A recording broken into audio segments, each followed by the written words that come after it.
कि हमने बच्चों को गाड़ी दी, हमने बच्चों को घर दिया, हमने बच्चों को सोने की चेन दी, हमने बच्चों को हैंडसेट दिया, हमने बच्चों को मोबाइल दिया, हमने बच्चों को लैपटॉप दिया, हमने बच्चों को साइकिल दी, हमने बच्चों को सब कुछ दिया।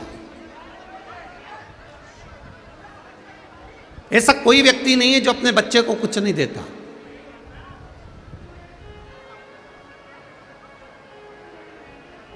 हमने अपने बच्चों को सब कुछ दिया है, लैपटॉप भी दिया है, और आप भी दे रहे हो और दुनिया दे रही है।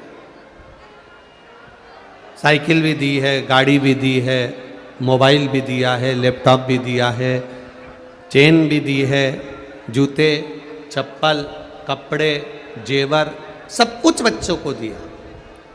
पर सबसे मूल होता है, आप अपने बच्चों को सब कुछ दे रहे हो, पर एक विचार कर कर देखना, क्या आप अपने बच्चों को श्रेष्ठ संस्कार दे पाए हो?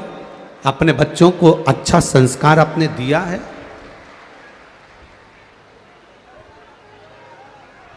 श्रेष्ठ संस्कार क्या आपने अपने बच्चों को प्रदान किया है?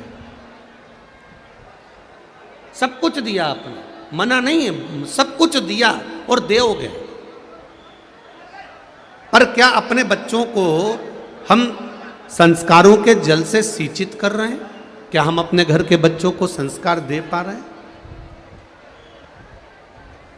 शिव कथा कह रही है, भगवान शंकर का संवाद कह रहा है।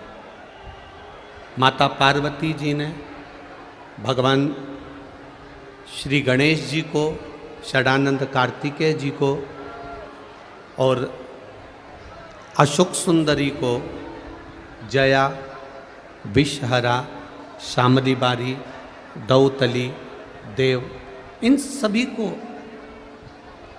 एक संस्कारों के जल से सिंचित करा। इसलिए आज भी शिव महापुराण की कथा बड़ा सुंदर भाव व्यक्त करती है। जो ये बेलपत्र होती है,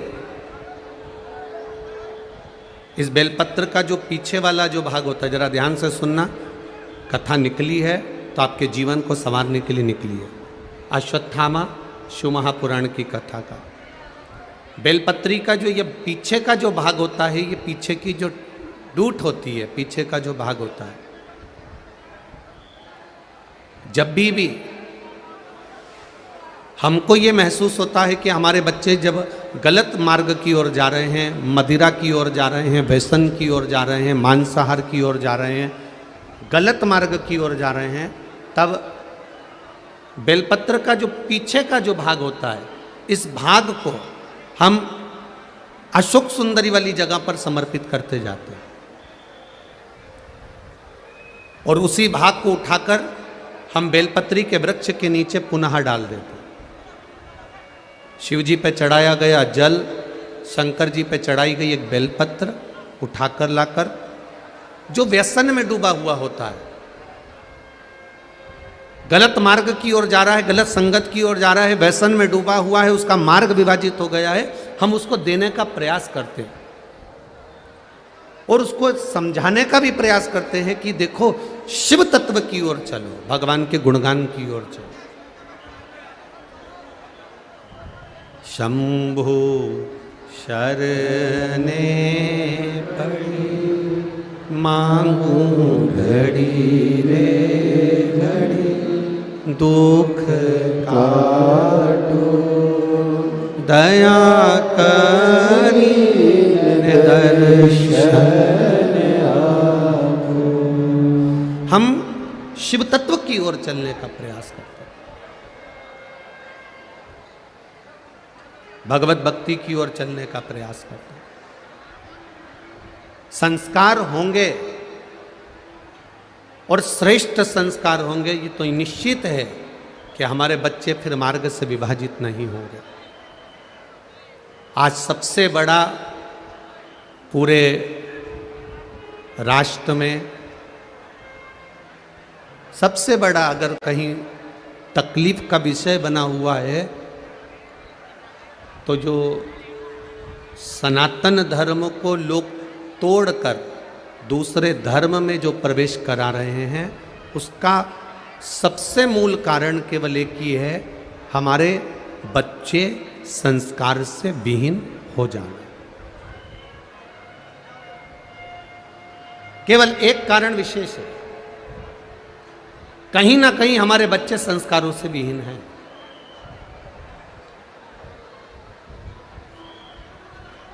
कहीं ना कहीं हमारे बच्चे संस्कारों से दूर होते चले गए। शिव कथा कर रही है, भगवान शंकर का संवाद कह रहा है। कई बच्चों को माता पिता समझा भी नहीं पाते।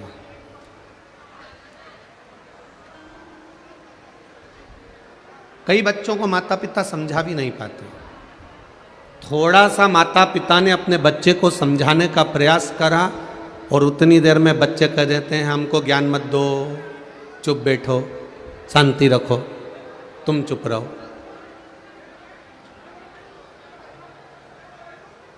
तुम चुप रहो, हमको ज्ञान मत दो, शांति रखो। कई माता पिता अपने बच्चे को समझाने का प्रयास करते, ऐसा नहीं कि नहीं समझाते। कोई माता पिता ऐसा नहीं होता जो अपने बच्चे को ना समझा, समझाएगा, ज्ञान भी देगा।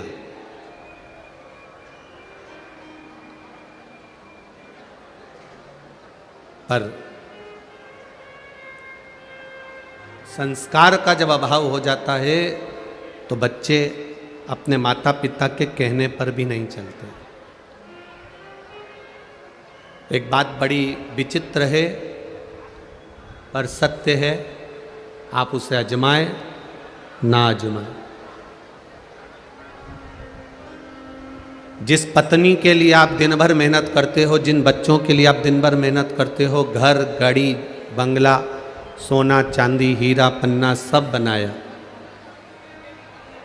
सब कुछ जोड़ा, व्यापार भी जमाया, फैक्ट्री भी जमाई, घर भी जमाया, सब कुछ जमाया। जिन बच्चों के लिए, जिन पत्नी के लिए, परिवार के लिए आपने सब कुछ जोड़ कर रखा, सब कुछ। मैं धन्यवाद दूंगा इधर पंडाल के लोगों को, इधर पंडाल के लोगों को और आधे इधर पंडाल के लोगों को, आपकी शांति को और आपके एकाग्र चित्त से कथा सुनने को धन्यवाद देता हूं।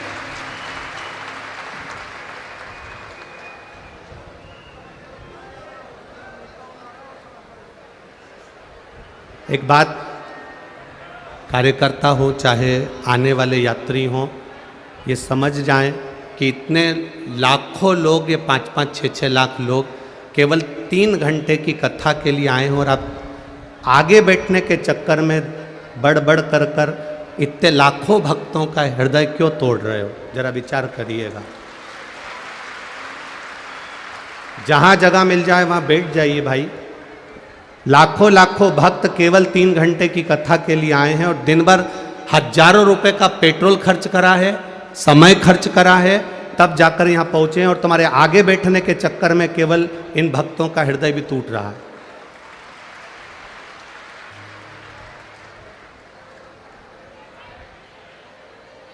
बोल काशी विश्वनाथ भगवान की। शिव तत्व कह रहा, भगवान शंकर का संवाद कह रहा, शिव कथा कह रहे।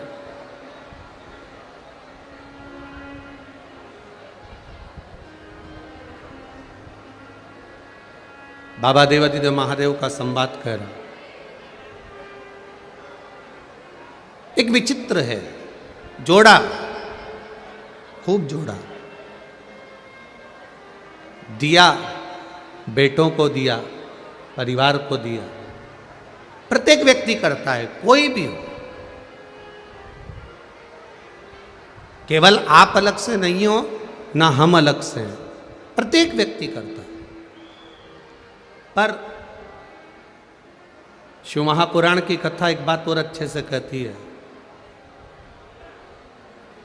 मान लो कमाकर हमने बच्चों को भी दिया, पत्नी को भी दिया, परिवार को भी दिया, और वही बच्चे, वही पत्नी, वही परिवार यदि आपके विपरीत चले तो उसमें श्रेष्ठता नहीं होती है,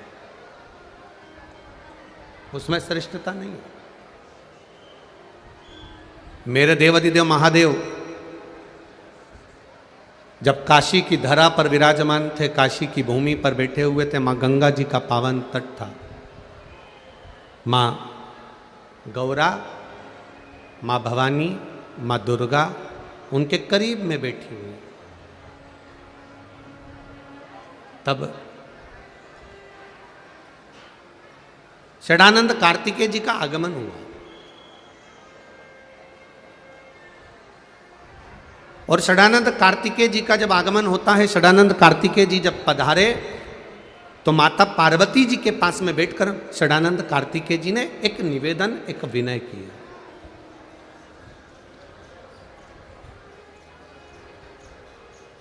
एक निवेदन षडानंद कार्तिकेय जी ने कहा अपनी माता से, मां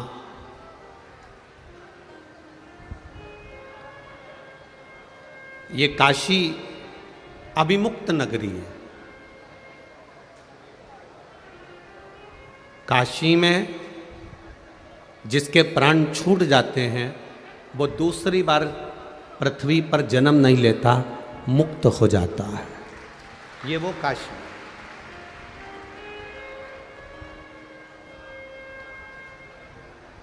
काशी अभिमुक्त नगरी है हमारी। इस काशी में जन्म लेने वाला फिर वापिस जन्म नहीं लेता। मां षडानंद कार्तिकेय जी ने अपनी माता से एक प्रश्न किया है। मां मान लो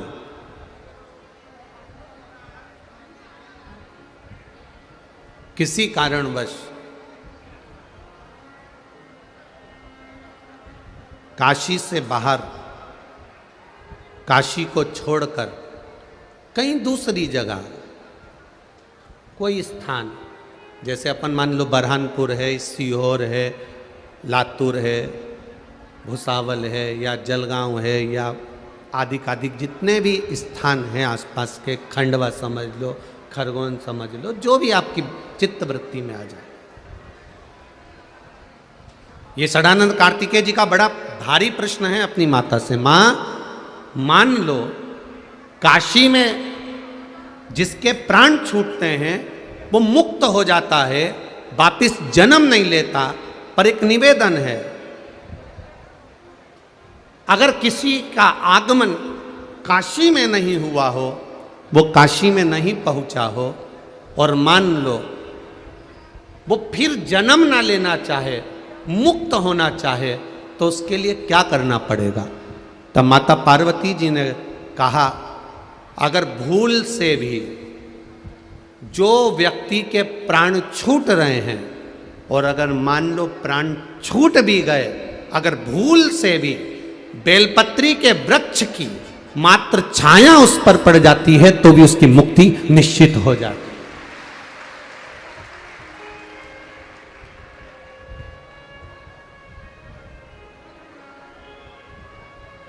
केवल बेलपत्री के वृक्ष की छाया पड़ जाना, बेलपत्री के वृक्ष की केवल एक ओट पड़ जाना, ये कई लोग वास्तु के अनुसार कह देते हैं साहब कि घर के ऊपर मंदिर की छाया नहीं पड़ना चाहिए। बोलो सही है कि गलत है? कई लोग ऐसा कहते हैं कि अपने घर के ऊपर मंदिर की छाया नहीं पड़ना चाहिए।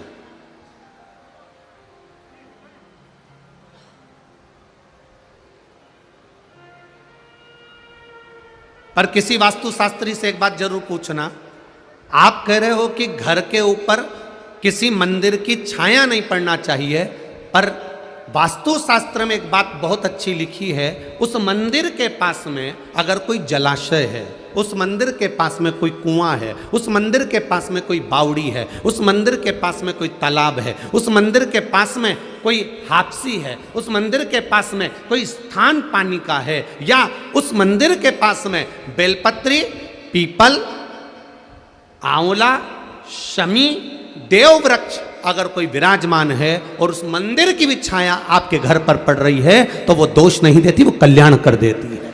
यह हमारा शास्त्र कहता है।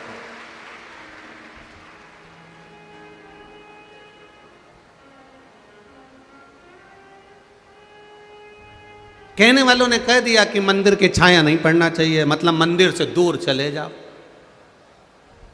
ये कोई दूसरे नहीं होंगे, ये कहीं ना कहीं के लोग ऐसे होंगे जो तुम्हें मंदिर से दूर करना चाह रहे हो।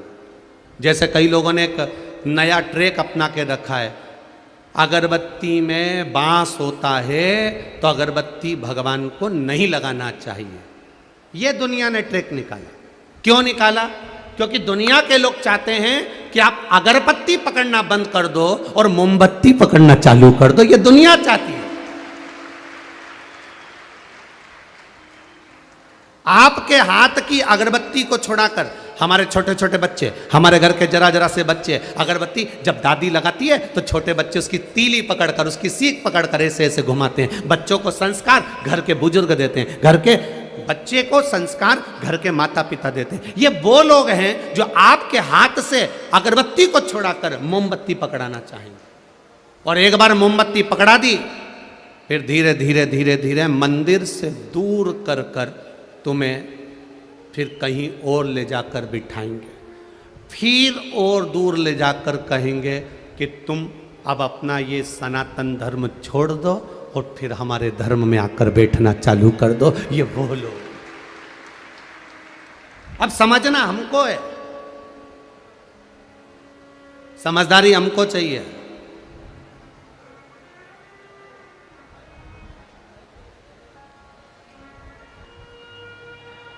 जो ज़्यादा अक्ल देना तुमको कि अगरबत्ती नहीं लगाना चाहिए, तो भगवान को 2 अगरबत्ती ज़्यादा लगाओ और भगवान से कहो कि ये 2 अगरबत्ती ज़्यादा हमने इसलिए लगाई है कि जो हमको अक्ल दे रहा है वो किसी और को अक्ल नहीं दे, इसलिए आप उसको थोड़ी सी अक्ल दे देंगे। 2 अगरबत्ती ज़्यादा लगा दो उस परमात्मा के।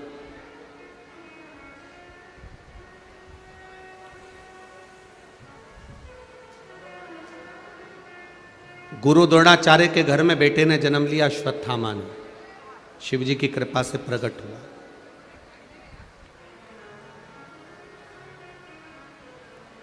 अश्वत्थामा के मित्रों ने आटे को पानी में घोल कर पिला दिया और कह दिया ये दूध है।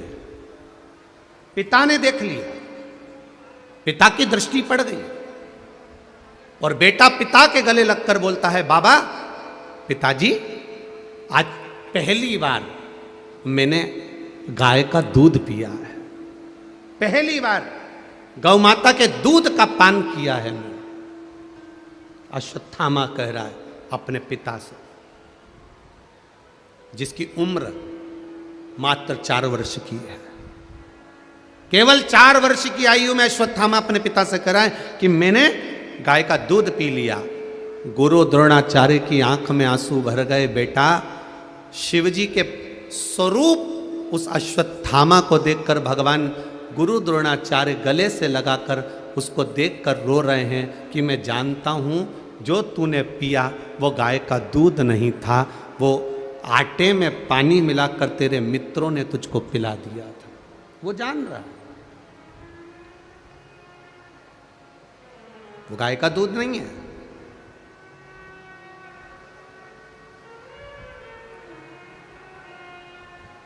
आज गुरु द्रोणाचार्य ने अश्वत्थामा को कंधे पर लिया और कंधे पर लेकर गुरु द्रोणाचार्य अपने बेटे को लेकर घर पहुंच गए।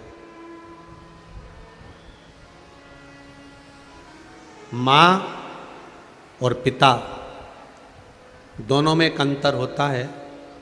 मां बेटे को गोदी में लेती है और पिता बेटे को कंधे पर लेता है। मां बेटे को गोदी में इसलिए लेती है कि जितनी गोदी में मैंने बेटे को रख रखा है, जो मैं देख रही हूं वो मेरा बेटा भी देखे। और पिता अपने बच्चे को कंधे पर इसलिए लेता है कि जितना मैं देख रहा हूं उससे भी ज्यादा मेरा बेटा देखे। ये बाप होता है, ये पिता होता है।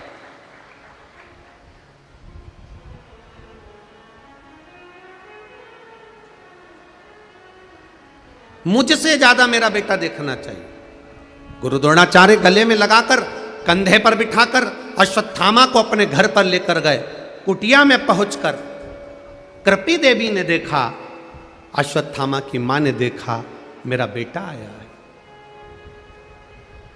आज गुरु के घर से बेटा जल्दी आ गया, आज गुरु के घर से बेटा जल्दी आया है, क्या बात है? पूछा, बेटे से नहीं पूछा, गुरु द्रोणाचार्य से कृपी देवी ने पूछ लिया, स्वामी आज आप बेटे को साथ में लेकर क्यों आ गए, कारण क्या था? कारण क्या है जो बेटे को लेकर आए हो आप? कहा साइड के चोंगे की आवाज बढ़ाओ, उधर साइड के, इधर साइड वाले को चोंगों की आवाज। कारण क्या है? किस कारण से आप अपने बेटे को आज लेकर आ गए? गुरु द्रोणाचार्य ने कहा केवल कारण एक है, मेरे बेटे की हंसी उड़ रही थी, उपहास हो रहा था।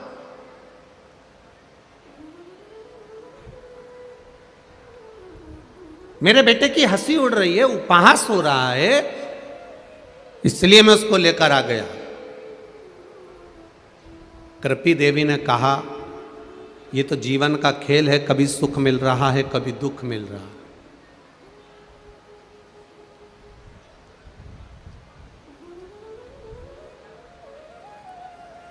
आज के समय में जो गरीब है वो सबसे ज्यादा सुखी है।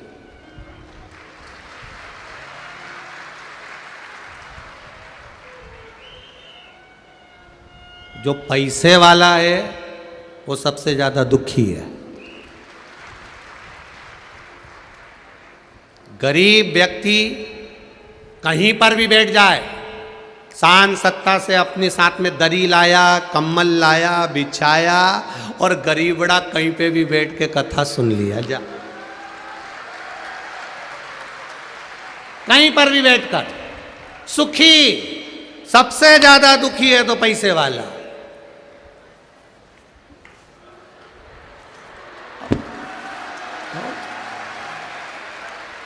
मैं यहां बैठूंगी?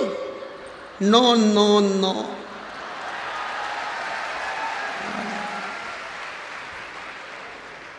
मैं फिर दरवाजे पे खड़े होके, तुम मुझे जानते नहीं हो? एक फोन लगाऊंगी और अब भी तुम दरवाजा खोलोगे और मुझे अंदर जाने को कहोगे। एक फोन लगाऊंगी। अब इसको नहीं मालूम कि तेरा काम एक फोन पर हो जाता है तो शिव भक्त का काम भी एक बेलपत्र और एक लोटे पानी से हो जाता है। कहना कठिन है महाराज, बहुत कठिन। थोड़ा दुनिया का सबसे जो गरीब है वो सुखी है, कितनी मस्ती में बैठा आराम से भैया, एकदम अलमस्त होकर चकाचक, उसे कोई मतलब नहीं, बस वो तो उठता है और जहाँ पर अर्चना दीदी और उनकी पूरी टीम ने जहाँ भोजन की व्यवस्था करी वहाँ जाता है, भोजन करता, नहाया धोया और फिर अपनी जगह पे आकर बैठ गया। और जो सुखी सुख, और इनके सुख का एक आनंद, बरहानपुर वालों छोड़ना मती, इनके सुख का आनंद लेना। तो रात्रि के समय पर जब ये बैठे हों और भजन चारों तरफ चल रहा हो, ये नजारा बरहानपुर में बार बार नहीं मिलेगा। चारों तरफ बैठकर ये भजन करते हैं, चारों तरफ जहां इनको मौका मिल जाता, मैं ग्रुप बनाया, भजन गाया, नाचे कूदे, स्मरण करा, ढोलक तबला खंजरी मंजरी सब साथ में लेकर चलते हैं। और इनके भजन का जो आनंद आता है वो जीवन में कहीं नहीं मिल सकता। और मैं बरहानपुर के एक एक व्यक्ति को धन्यवाद दूंगा कि बरहानपुर का एक एक सेठ, एक एक व्यक्ति इन शिव भक्तों की सेवा में लगा हुआ है। कोई पोया, कोई हलवा, कोई फल बांटने में लगे हुए। अभी हम आते आते देख रहे थे, कोई ने पानी का स्टॉल लगा रखा है, कोई गन्ने का रस पिला रहा था, कोई व्यक्ति गिलास में भर भर कर, कोई फल दे रहा था, केला। हम देख रहे थे, बड़ी बड़ी साधुता है साहब, बहुत। कोई बिस्कुट के पूड़े। क्या करोगे?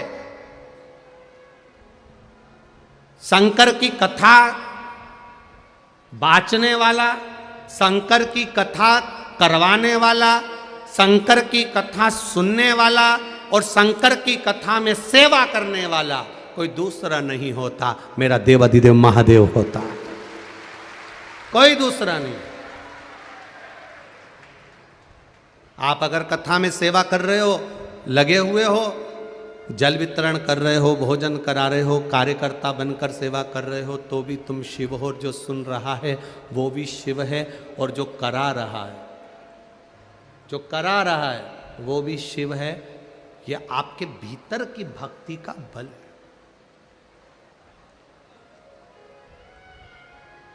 इस बेटे को कृपी ने कहा, इस बेटे को आप लेकर आ गए हो, पर जीवन का सुख दुख तो कैसा चलता है। जिस गुरु द्रोणाचार्य के घर में वैभव की कमी नहीं थी, जिस गुरु द्रोणाचार्य घर में धन की कमी नहीं थी, जिस गुरु द्रोणाचार्य के घर में सत्ता और वैभव की कमी नहीं थी, वो गुरु द्रोणाचार्य आज अपने बेटे को एक गाय का दूध भी नहीं पिला पा रहे हैं। ये जीवन का समय का खेल है, ये खेल।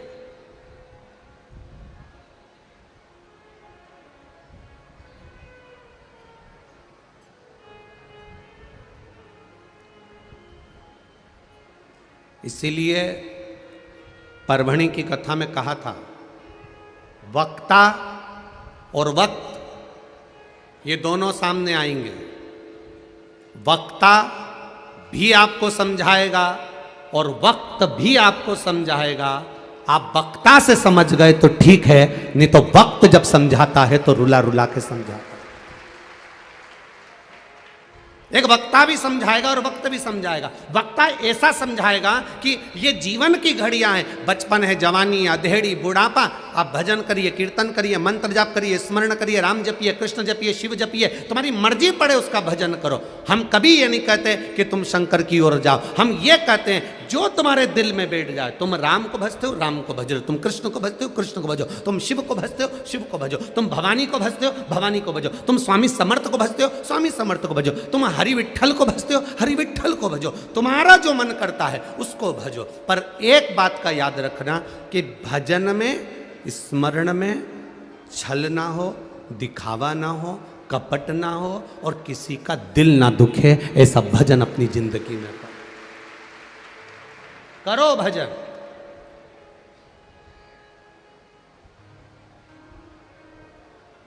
शिव के मंदिर जाने के लिए, शिवालय जाने के लिए तो हम कहते हैं, क्यों कहते हैं? क्योंकि जीते जी चले जाओगे तो अच्छा है, नहीं तो मरने के बाद तो शमशान जाना ही है। और शमशान भी कोई साधारण सी जगह तो है नहीं, जहाँ शिव स्वयं बैठा है, जहाँ मेरा देवाधिदेव महादेव स्वयं बैठा है, वो देवाधिदेव महादेव का पावन धाम शमशान। कोई साधारण भूमि नहीं है शमशान। अपनी चित्तवृत्ति को रमाइए। कहां लेकर जाओगे इस बच्चे को? क्या दोगे इस बच्चे को? जिसके घर में सत्ता की कमी नहीं थी, वैभव की कमी नहीं थी, धन की कमी नहीं थी, वो गुरु द्रोणाचार्य के घर में एक गाय नहीं है अपने बच्चे को दूध पिलाने के लिए। गाय का दूध पिलाने के लिए एक गाय नहीं। बेटे के मुख पर आटे में पानी मिला हुआ जो पिया था वो बेटे के मुख पर लगा था। माँ अपने बेटे के मुख पर से वो दूध को हटाकर जब चखती है कि मेरा बेटा अश्वत्थामा क्या पीकर आया है, तब माँ ने बेटे के मुख पर से वो आटे के पानी को हटाकर कृपी देवी ने जब चखा, गुरु द्रोणाचार्य की धर्म पत्नी ने जब चखा, तो कृपी की आंख में से आंसू बहने लगे। माँ, मैंने तो आज गाय का दूध पिया है। माँ, मैंने आज गौमाता का दूध पिया है। माँ ने जैसे ही उसके होठों को हाथ लगाया, चखा, तो वो दूध नहीं था, आटा और पानी का घोल था जिसको अश्वत्थामा ने पिया था।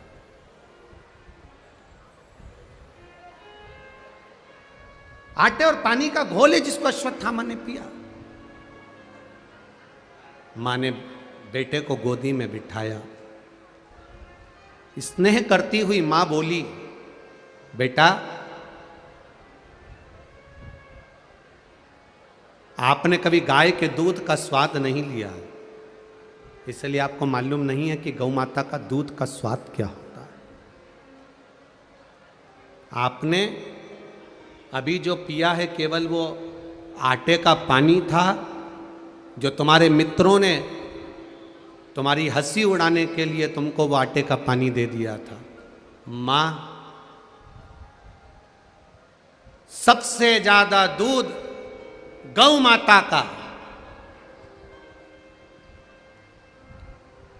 किनको मिलता है? अश्वत्थामा ने अपनी मां से पूछा।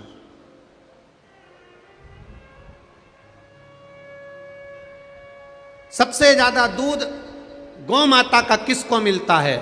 तो कृपी देवी के मुख से तुरंत निकल गया, सबसे ज्यादा गाय का दूध महादेव को मिलता है। महादेव 4 वर्ष के अश्वत्थामा माता के चरणों में शीश नवाए, प्रणाम करा, गुरु द्रोणाचार्य को प्रणाम करा और 4 वर्ष के अश्वत्थामा घर से बाहर निकल गए।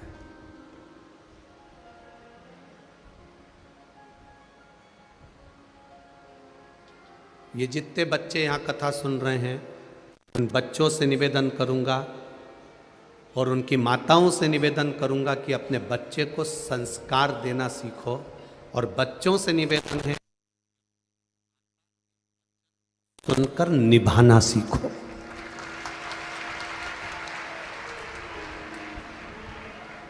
होती है माँ, आज अगर बच्चे को झूठ बोलना सिखा रही है तो माँ सिखा रही है। आज बच्चों को सत्य बोलना सिखाती है तो मां सिखाती है। एक छोटा सा बच्चा, मां जा रही थी किटी पार्टी में, छोटा सा बच्चा जिद कर रहा है, मैं भी चलूंगा, मैं भी चलूंगा, मैं भी चलूंगा। मां ने मना कर दिया, तू नहीं जाएगा, एग्जाम का टाइम है, पढ़ाई का समय है, पढ़ो, तुम मेरे साथ नहीं जाओगे। बच्चा जिद करने लगा, नहीं मैं तो जाऊंगा, मुझे तो जाना है। वो तो अड़ गया जिद पे। माँ ने पर्स खोला, 5 रुपए निकाले, बच्चे को दिए, तू टॉफी खा लेना, कोई आए पूछे तेरी मम्मी कहाँ गई तो कह देना पापा के साथ घूमने गई। अब बच्चे को झूठ बोलना किसने सिखाया? माँ ने। कोई आए और पूछे माँ कहाँ गई तो कह देना पापा के साथ घूमने गई, पिताजी के साथ घूमने गई। माँ कहकर किटी पार्टी में चली गई। आज ऑफिस में कोई सर मर गए, शांत हो गए, ऑफिस में जल्दी छुट्टी हो गई, पिताजी आ गए, दरवाज़ा बजाया, ये टॉफ़ी खाते खाते बाहर गया, हाथ में कॉपी थी, मुंह में टॉफ़ी थी और पिताजी ने दरवाज़ा खुलवाया। इसने पिताजी को नहीं देखा, कॉपी को देख रहा है, टॉफ़ी को देख रहा है, बस खाता जा रहा है। पिताजी ने आते से पूछा, क्यों तेरी मम्मी कहाँ है? कि वो तो पिताजी के साथ घूमने गई। पिताजी ने एक थप्पड़ धर के दिया, वो थारा बाप यहां खड़ा है, पिता यहां खड़ा है, वो किसके साथ चली गई? झूठ बोलना हमने सिखाया। मायके से थोड़ा सा सामान बहुएं लेकर आती है, थोड़ा सा सामान मायके से लेकर आती है, खाने का सामान थोड़ा सा लाती है, अपनी अलमारी में ताला लगा के रख देती है। रोज बच्चा स्कूल जाता है, चुपचाप से निकाल कर दे देती है, दादी को मत बताना। और अगर दादी पूछे तो कह देना पड़ोस वाली आंटी ने दिया है। मेरा नाम मत बोलना, नाना नानी का नाम मत बोलना। हो बच्चे को झूठ बोलना सिखा दिया। बच्चा बड़ा हो गया, झूठ बोलते बोलते बच्चा बड़ा हो गया। बड़ा होने के बाद बच्चे की शादी हो गई, शादी होने के बाद उसकी पत्नी आ गई, पत्नी आने के बाद पत्नी को वो घुमाने ले गया खंडवा।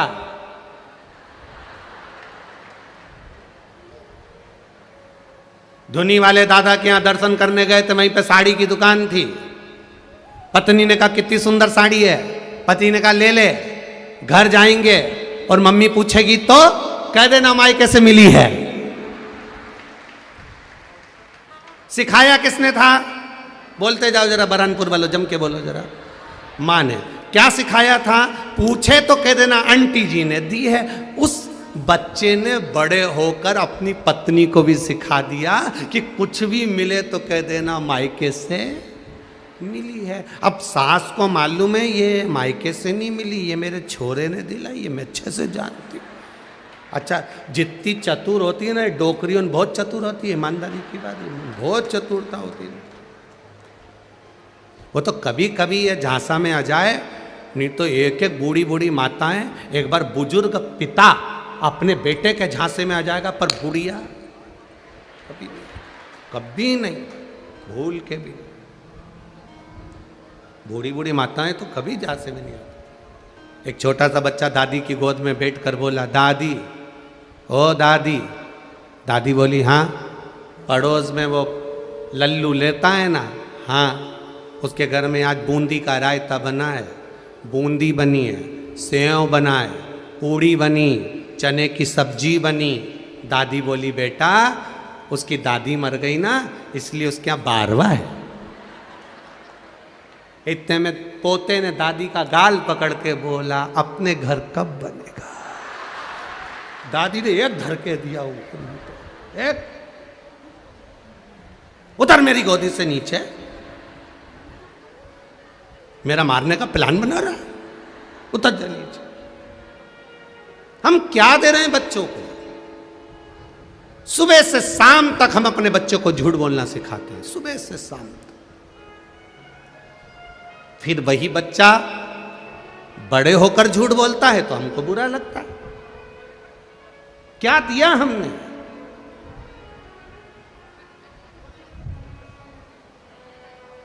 आज सबसे बड़ी प्रसन्नता का विषय यह होता है कि छोटे छोटे बच्चे, 4-4, 6-6, 8-8 साल के बच्चे अपने घर से लोटा भर के पानी लेकर जब शिव जी को चढ़ाते हैं तो लगता है कि कलयुग नहीं शिवयुग चल रहा है। यह प्रसन्नता होती है। लोगों के भीतर एक विश्वास जागृत होता है कि हम मंदिर तक बच्चों को भेज रहे हैं। आप भी अपने घर के बच्चों को मंदिर तक भेजना चालू करिए। जिसके बच्चे मंदिर की सीढ़ी चढ़ते हैं उसके घर के बुजुर्ग कभी वृद्धाश्रम की सीढ़ी नहीं चढ़ते। चढ़ाओ अपने बच्चों को मंदिर की सीढ़ी। जाइए, एक लोटा पानी लेकर जाओ। स्कूल जाना है ना, पहले मंदिर जाओ। स्कूल जाना है ना, उससे पहले मंदिर होकर आओ। मम्मी मैं नहीं जाऊंगा, मैं थक गया। नहीं, पहले मंदिर जाओ, प्रणाम करो, नमन करो, बच्चों को समझाओ, जाना पड़ेगा।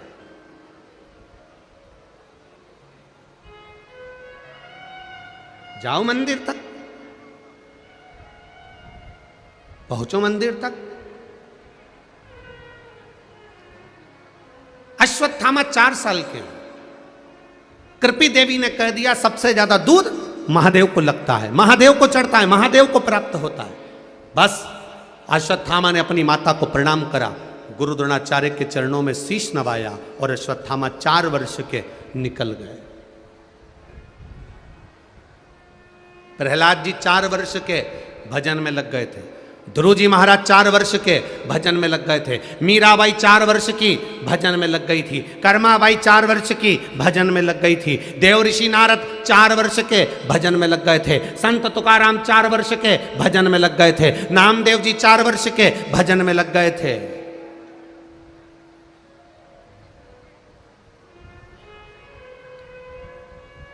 और हम 4 वर्ष के बच्चे से कहते हैं अभी क्या कथा सुनेगा, अभी क्या मंदिर जाएगा, अभी क्या भजन करेगा। निकल गई अवस्था धीरे धीरे। बचपन खेल में खोया, जवानी नींद भर सोया, बुढ़ापा देख कर रोया, सिराने मौत हंसती है। बाद में मौत भी हंसती है कि इसने पूरी जिंदगी गंवा दी है। क्या दिया हमने?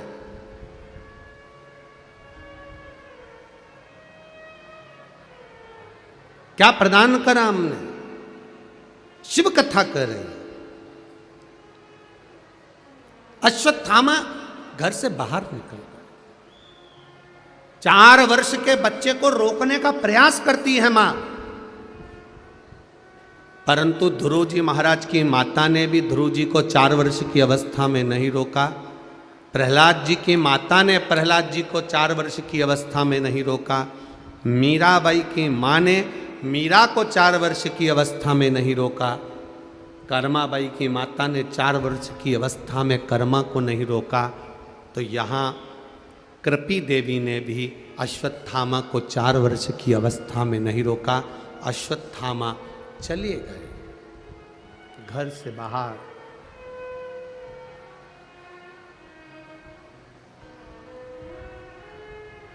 घर से बाहर चले गए।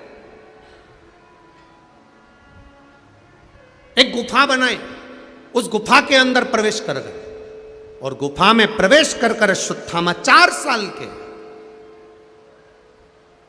एक छोटा सा शिलाखंड, छोटा सा शिलाखंड, एक पत्थर उठा ला, रख दिया।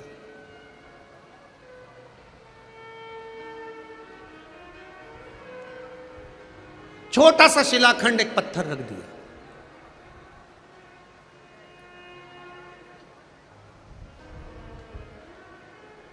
आज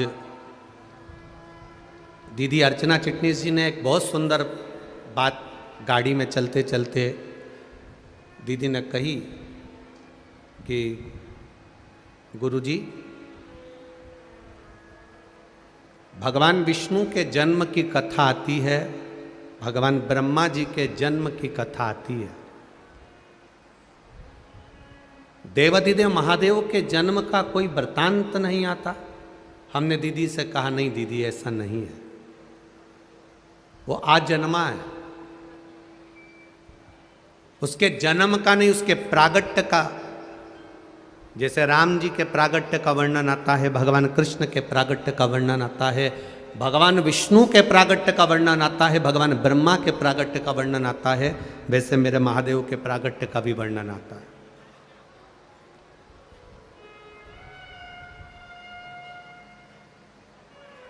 ऐसा नहीं कि मेरा महादेव प्रगटा नहीं,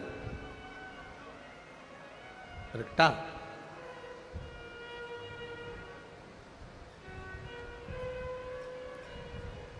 जब ब्रह्मा जी प्रकट हो गए भगवान विष्णु की नाभि से,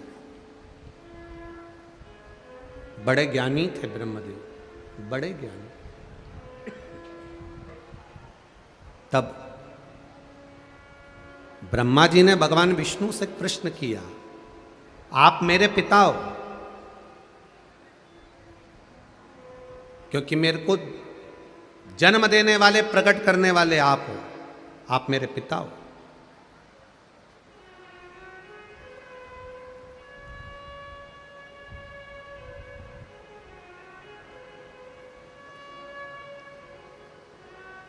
मेरे पिता का नाम मुझे मालूम है कि मेरे पिता भगवान विष्णु है,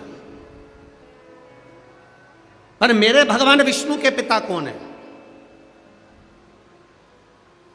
तब भगवान विष्णु के मुख से सहजता में निकल गया, शिव, अवघड़ी, शंकर, वो मेरा पिता है। जल में अयन करने के कारण मेरा नाम नारायण पड़ा, और उस जल में एक बिंदु प्रकट हो गया था, एक पानी के बुलबुले में एक छोटा सा बिंदु दिख रहा था, छोटा सा बिंदु। आज भी ब्रह्म कुमारी आश्रम में, अगर कोई ब्रह्म कुमारी वाले यहाँ बैठे होंगे, जो ब्रह्म कुमारी आश्रम से जुड़े होंगे, उनको गए होंगे तो उनको बताया होगा, ब्रह्म कुमारी आश्रम में आज भी मात्र एक बिंदु दिखाया जाता है कि इस बिंदु से उत्पत्ति है, एक बिंदु से, और वो बिंदु कोई दूसरा नहीं, वो बिंदु मेरा देवाधिदेव महादेव है।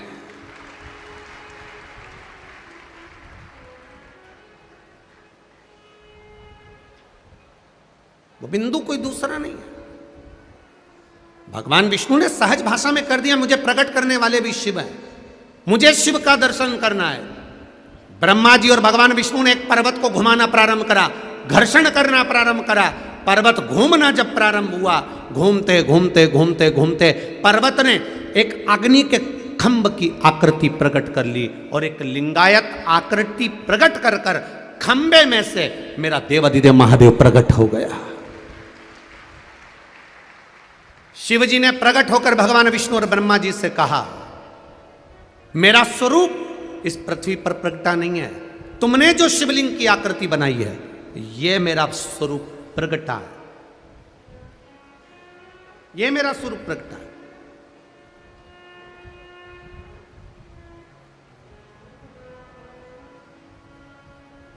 महाशिवरात्रि दुनिया के लोग मनाते हैं, अभी आ रही है। सारी दुनिया में शंकर जी और पार्वती जी की शादी होगी, पर शिव जी की शादी की तारीख तो अलग है। बैसाख का महीना शुक्ल पक्ष की पंचमी तिथि को भगवान शंकर की पार्वती जी के साथ शादी हुई थी। शिवरात्रि का दिन तो ब्रह्मा और विष्णु ने जो भगवान शंकर के शिवलिंग को प्रकट करा था, उनके प्रागट्योत्सव का दिन है शिवरात्रि का दिन। भगवान शंकर के प्रागट्य का दिन है। हाँ, तो दुनिया के लोगों ने कहा फिर शिवजी और पार्वती जी की शादी का क्रम क्यों मनाया जाता है? शिवजी और पार्वती जी की शादी तो बैसाख शुक्ल पक्ष की पंचमी को हुई थी, पर यही माता पार्वती का एक अवतार हुआ था, उमा का अवतार, जिनका विवाह भगवान महेश के साथ हुआ था, जिससे उमा महेश का विवाह हुआ। उन महेश के वंशजों में बहुत सारे महेश्वरी बंधुओं का आप दर्शन करते होंगे। महेश्वरी समाज की उत्पत्ति उमा और महेश्वर से हुई। तो जो उमा माता और भगवान महेश का विवाह हुआ था वो शिवरात्रि के दिन हुआ था, इसलिए हम उसको पार्वती और शिव के विवाह से जोड़ लेते हैं।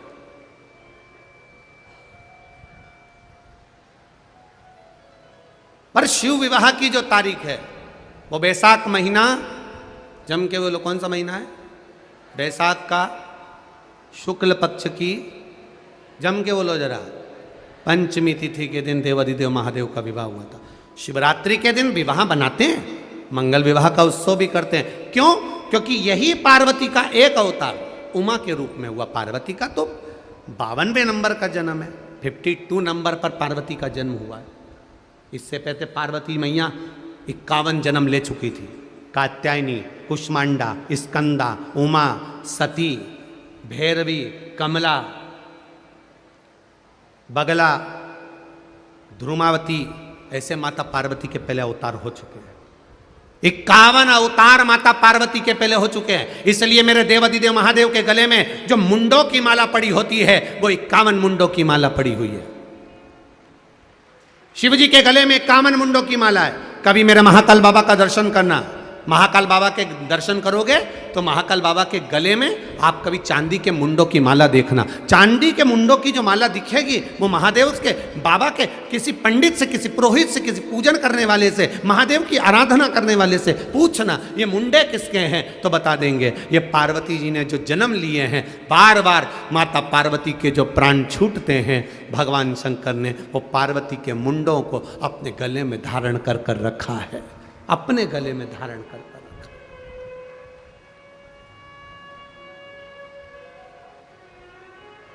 दुनिया के अपनी धर्म पत्नी से सबसे ज्यादा प्रेम करने वाले केवल एक ही हैं, वो है देवाधिदेव महादेव। इतना प्रेम करते कि पत्नी मर के भी चली गई तो उसका मुंडा अपने गले में पहन के घूमते। और आज का आदमी होता तो मरते से दूसरी का विचार कर लेता किसको लाना है। वो महादेव है, महादेव। क्या भगवान विष्णु की अष्टलक्ष्मी नहीं हुई?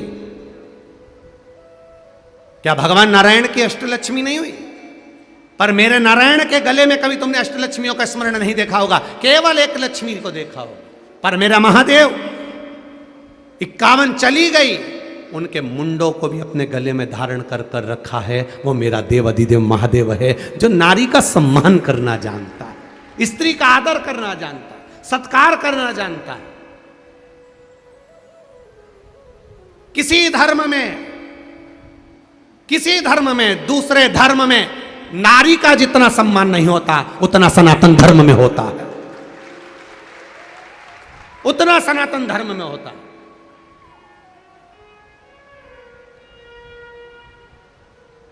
दूसरे धर्म के देवताओं को देखना, अकेले ही मिलेंगे, पर हमारे सनातन धर्म के देवताओं को देखना, नारायण के साथ लक्ष्मी, इंद्र के साथ इंद्राणी, कृष्ण के साथ राधा, राम जी के साथ सीता, महादेव के साथ पार्वती, हमेशा जोड़े से मिलते हैं। वो यूं कहते हैं कि तुम इधर उधर मत भटको, साथ रहो, आनंद में रहो, अलमस्त रहो। जैसे हम दोनों साथ रहते हैं तो रोज 56 भोग खाने को मिलते हैं, तुम दोनों साथ रहोगे। अकेले कहीं चले जाओगे तो दुखी हो जाओगे, इसको ले जाओगे तो रोटी बनाकर कैसे भी तुमको दे ही देगी। इसलिए साथ बनाकर रखिए, साथ।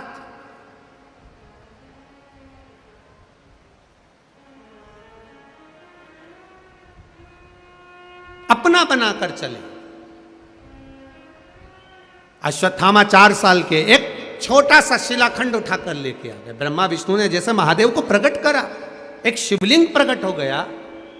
वो शिवलिंग प्रकट होते से ही शिवलिंग प्रकट हुआ, ब्रह्मा जी की बुद्धि में नहीं बैठा, ब्रह्मा जी की चित्तवृत्ति में नहीं बैठा। तो ब्रह्मा जी ने कहा, इस शिवलिंग के चरण कहाँ हैं, सिर कहाँ है? मैं मस्तक का पता लगाता हूं, ब्रह्मा जी कह रहे हैं, और आप नारायण चरण का पता लगाओ। भगवान विष्णु पताल में गए, तलातल रसातल जाते गए, चरण नहीं मिले। भगवान विष्णु वापिस आ गए। ब्रह्मा जी ऊपर जाते गए, जाते गए, जाते गए, शीश नहीं मिला। ब्रह्मा जी को लगा नीचे जाते से मेरी हंसी उड़ जाएगी। केतकी का फूल पकड़ा, फूल को उठाया केतकी के। ब्रह्मा जी ने कहा, केतकी के पुष्प तू मेरे साथ नीचे चल। भगवान विष्णु के सामने जाकर कह देना कि ब्रह्मा जी को शंकर जी का सिर मिल गया। केतकी का फूल बोला, मैं झूठ क्यों बोलूं? मैं झूठ बोलूंगा तो अच्छा लगेगा, मैं तुझे सुगंधित बना कर रखूंगा। आगे चलते चलते गाय मिल गई। गौमाता को ब्रह्मा जी ने कहा, गौमाता रुको, नीचे चलो और भगवान विष्णु के सामने चलकर कह देना कि ब्रह्मा जी को भगवान शंकर का शीश मिल गया। गौमाता बोली, मैं क्यों झूठ बोलूं, मैं तुझे घर की पहली रोटी देता रहूंगा। प्रसन्न होकर दोनों चले। भगवान नारायण ने पूछा, ब्रह्मा जी आपको शंकर जी का सिर मिल गया क्या? ब्रह्मा जी बोले, मैं बाद में बताऊंगा, पहले आप बताओ शंकर जी के चरण मिले क्या भगवान नारायण आपको? नारायण ने सत्य कह दिया, मुझे चरण नहीं मिला। आकाशवाणी हो गई शिवलिंग में से, नारायण आपने सत्य बोला, इसलिए आज से आपका नाम सत्यनारायण होगा।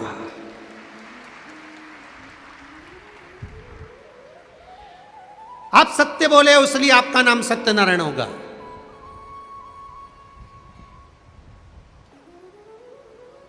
ये सत्यनारायण जी की कथा है। आप लोगों ने कथा करवाई सत्यनारायण जी की? कितने लोगों ने करवाई घर में? जम के तो हाथ उठाओ जरा, जो जो कथा कराए हो, रख लो रख लो रख लो, सब ने कराई है। और कराई है से मतलब नहीं, कराते रहना चाहिए। पर आपने पंडित जी ने कथा करी होगी, उसमें वर्णन करा होगा, एक गरीब ब्राह्मण था, किसी को कथा करते देखा, सत्यनारायण भगवान की कथा सुनी, फिर उसने कथा कराई। सही है, बोलते जाओ। लक्कड़हारे ने देखी, उसने कथा कराई, कथा सुनी, कथा कराई।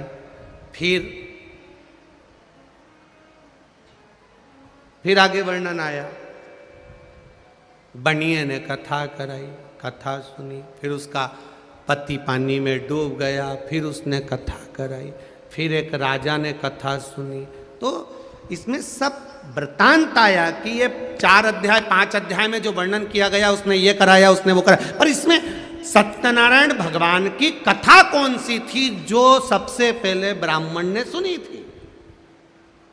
वो कथा ये ही थी कि भगवान ब्रह्मा और भगवान विष्णु ने जो घर्षण करा, शिवलिंग प्रकट करा, प्रकट करते से भगवान शंकर ने नाद कर कर कह दिया, तुम्हारा नाम सत्यनारायण होगा।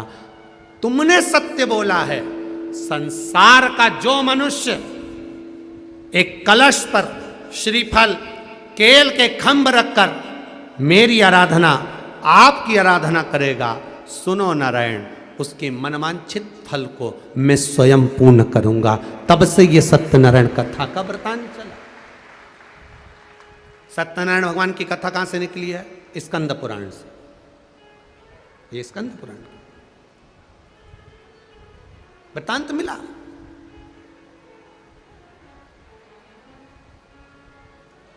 देखना चाहिए। हमारा पुरातन अगर हमको देखना है तो हमारी पुराणों में देखना पड़ेगा।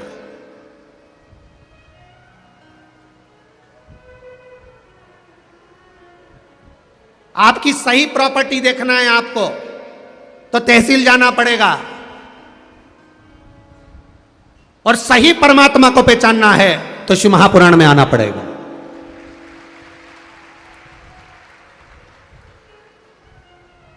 तहसील में जाओगे, रजिस्टर ऑफिस में जाओगे, बही खाता खुलवाओगे तो तुम्हारे दादा परदादा का मकान नंबर ये था, खसरा नंबर ये था, उनका मकान यहां पर था, उनकी जमीन इतनी थी, तहसील में मालूम पड़ता। और तुम्हारे पूर्वजों ने क्या क्या करा, कितना धर्म कमाया, कितना पुण्य करा, क्या भजन करा, क्या कीर्तन करा, उसको जानने के लिए तहसील नहीं, शिव महापुराण की कथा में आकर बैठ जाओ, तुम्हारे पूर्वजों का पूरा पोथी पाना यहां खुल जाता, प्राप्त हो जाता।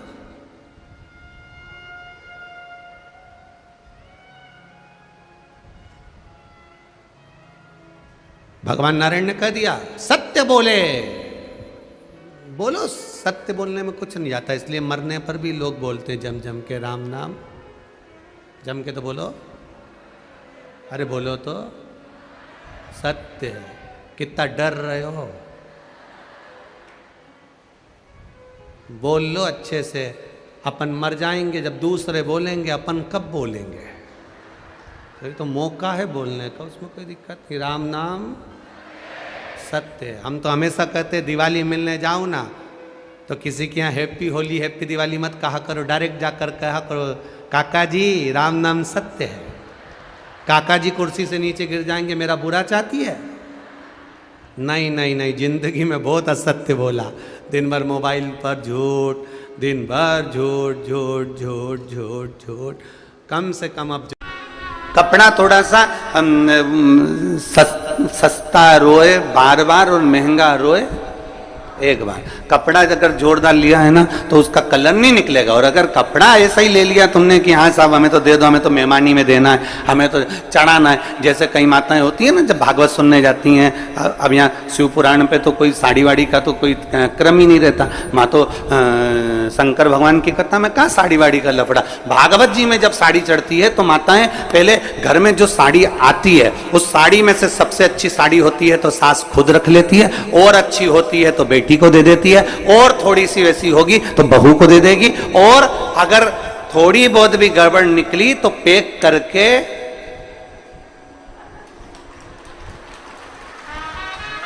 और भागवत जी में चढ़ा दे।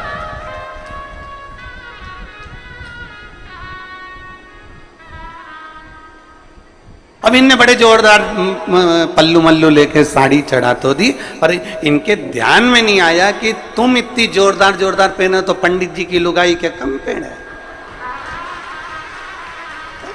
अब तुम सोचो कि भाई अब अच्छी थी रख ली, गड़बड़ थी बेटी को दे दी, और गड़बड़ थी बहू को दे दी, और गड़बड़ थी तो पैक करके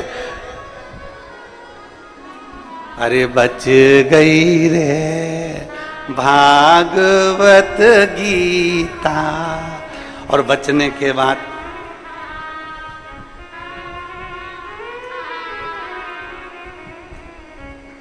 दान का महत्व मालूम है आप लोगों को? दान का महत्व मालूम होना चाहिए। दान का महत्व किसको कहते हैं? जैसा तुम खाओ वैसा खिलाना जानो, जैसा तुम पहनो वैसा पहनाना जानो, जैसा स्वयं के लिए हो वैसा दूसरे को दिया जाए। पर आज के जमाने में लोग दान वैसा नहीं करते। आज के जमाने में दान तो ऐसा करते हैं कि घर में जो कबाड़ा है उसको साफ करना है तो किसी को दे दिया जाए, बस वहां से वहां, वहां से वहां, वहां से वहां चलता जाता है ना। इसलिए मेरे शंकर भगवान को वस्त्र तुम्हारा, आभूषण तुम्हारा, तुम्हारी ज्वेलरी, तुम्हारा धन, तुम्हारी दौलत, तुम्हारी संपदा, तुम्हारी सत्ता, तुम्हारा वैभव मेरे शंकर भगवान को नहीं चाहिए। शंकर भगवान को तो रोज एक लोटा जल चाहिए, क्योंकि जल कभी पुराना नहीं होता।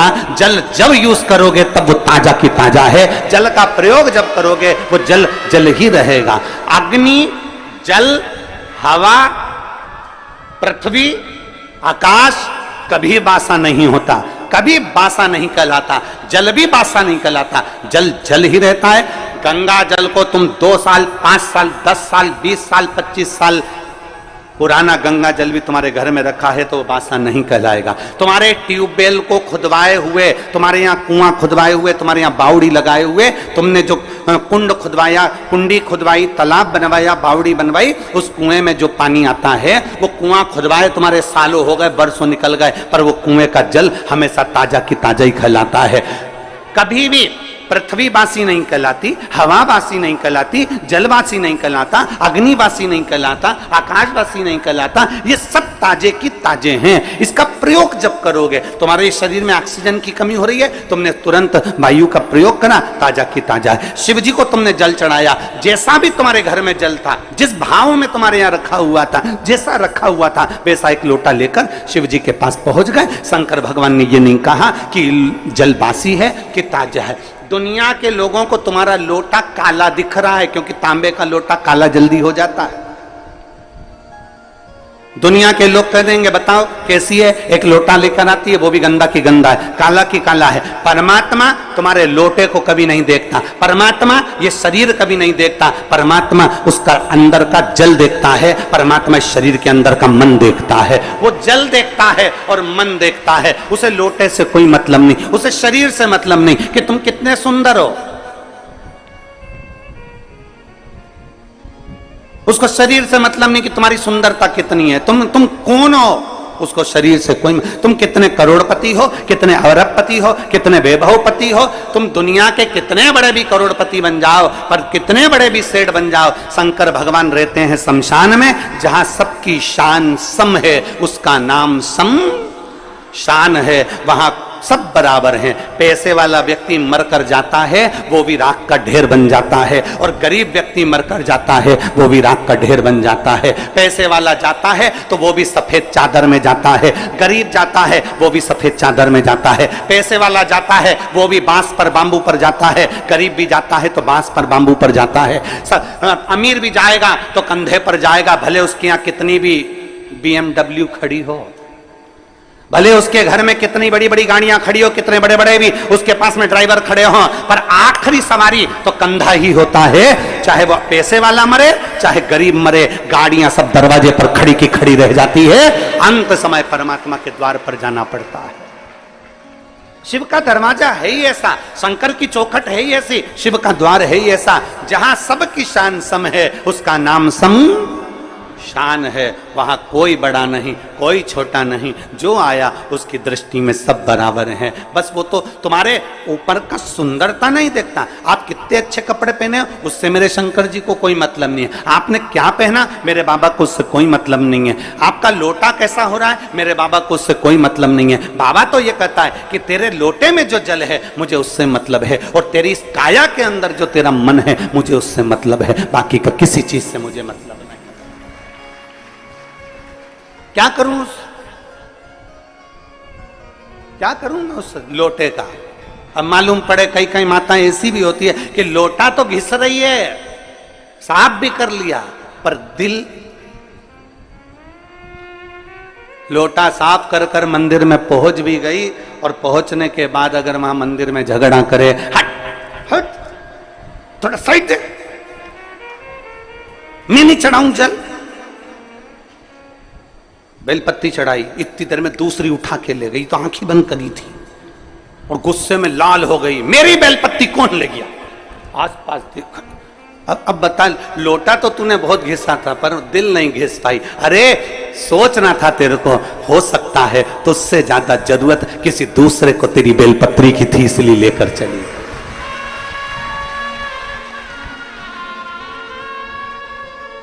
लोटा घिसने से क्या होगा? दिल भी तो घिसो, मन तो साफ करो, क्लीन करो, थोड़ा मन निर्मल करिए।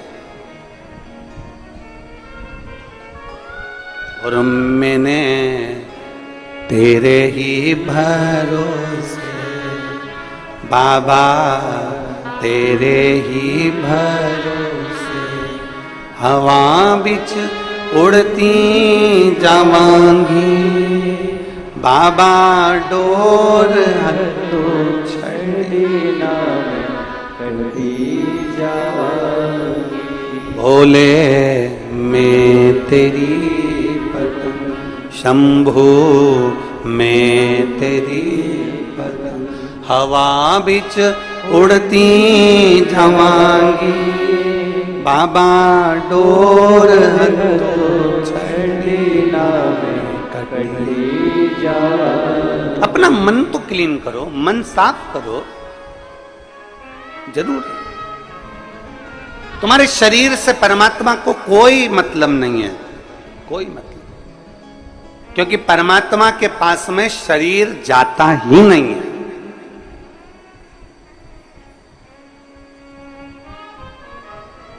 तुम्हारे कोई रिश्तेदार मरे हो और उनका शरीर ऊपर गया हो तो बता देना। जिसने खूब बादाम खाई हो, हर हफ्ते ब्यूटी पार्लर गई हो, उसका शरीर भी ऊपर नहीं गया। गया? अरे बोलो तो जम के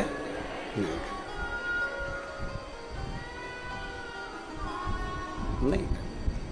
शरीर से मतलब ही नहीं उसको कि तुम्हारा शरीर तुम कितना सुंदर रख रहे हो, उससे कोई मतलब नहीं है। उसको तो मतलब है निर्मल मन सो मोहि पावर, मोहि छल छिद्र कपट ना भावा।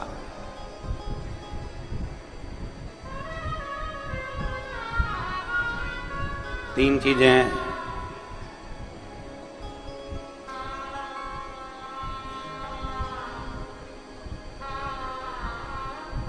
तीन चीजें,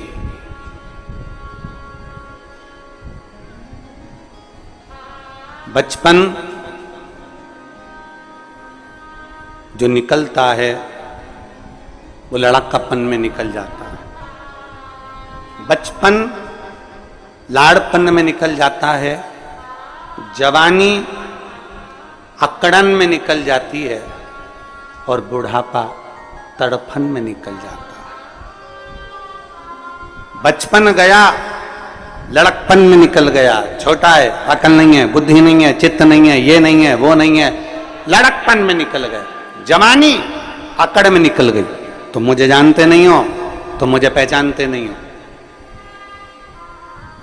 कभी कभी ये शब्द भी बड़ा सुंदर शब्द है, तुम मुझे जानते नहीं हो।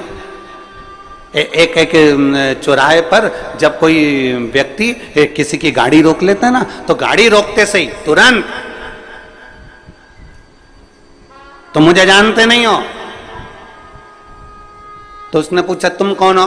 फिर तुरंत उसने नाम बताया और उसकी गाड़ी छूट गई। बोला छूटी कि नहीं छूटी? अरे जम के तो बोलो, छूट जाती है ना। नाम बताया उसने और उसकी गाड़ी छूटी।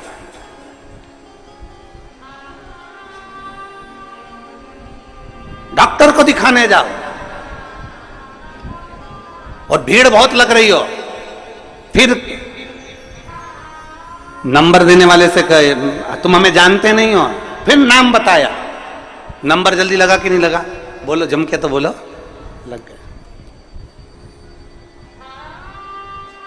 जब गाड़ी पकड़ाती है और नाम बता देने से गाड़ी छूट जाती है, तो फिर अपने को भी ये बात अपने अंदर धारण कर कर रख लेना चाहिए कि गाड़ी को पकड़ा, नाम बताने से गाड़ी छूट गई, तो जब यमराज हमें पकड़े तो हमें भी शंकर का नाम बता देना है, तो हम भी छूट जाए। गाड़ी पकड़ी और नाम बताया तो गाड़ी छूट गई, तो क्या वो यमराज के सामने नाम बताओगे तो ना छूटोगे? और अंत समय प्रभु आना पड़ेगा, वचन दिया तो निभाना पड़ेगा। आए ना आए प्रभु कुटुंब कबीरा, अंत समय प्रभु आना पड़ेगा, वचन दिया तो निभाना पड़ेगा। और अंत समय प्रभु आना पड़ेगा, वचन दिया तो निभाना पड़ेगा। जब एक नाम बोलने से गाड़ी छोड़ दी जाती है, तो उस परमात्मा का नाम लेने से श्री शिवाय नमस्तोभ्यम, ओम नमः शिवाय, नमः शिवाय। जब राम नाम, कृष्ण नाम, शिव नाम, परमात्मा का नाम हम जब लेते हैं तो वो यमराज भी छोड़ देता, छोड़ना पड़ता है। मार्कंडे बाबा का चरित्र कहता है, मार्कंडे बाबा को केवल छोटी सी उम्र मिली थी और कह दिया उसके माता पिता ने शंकर जी को पकड़ ले, शिव जी को पकड़ा। आखिरी में शंकर का गुणगान कर रहे थे, नाम ले रहे थे और यमराज आ गया, छोड़ना पड़ा। नाम का असर बड़ा होता है। जैसे ही फोन लगाया, नाम दिया कि किसकी गाड़ी, नाम सुना, छोड़ दी गई। तो परमात्मा का नाम लोगे तो यम की कैद से भी छूट जाओ।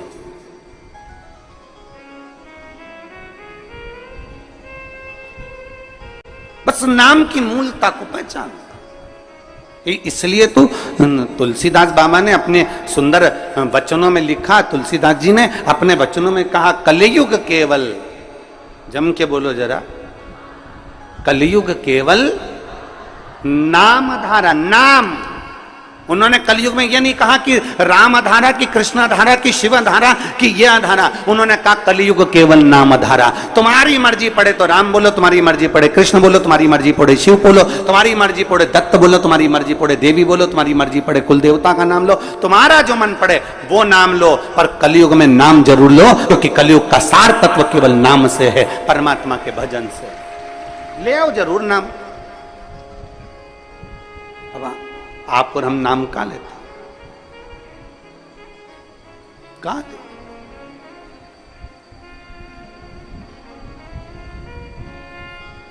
एक पत्र है,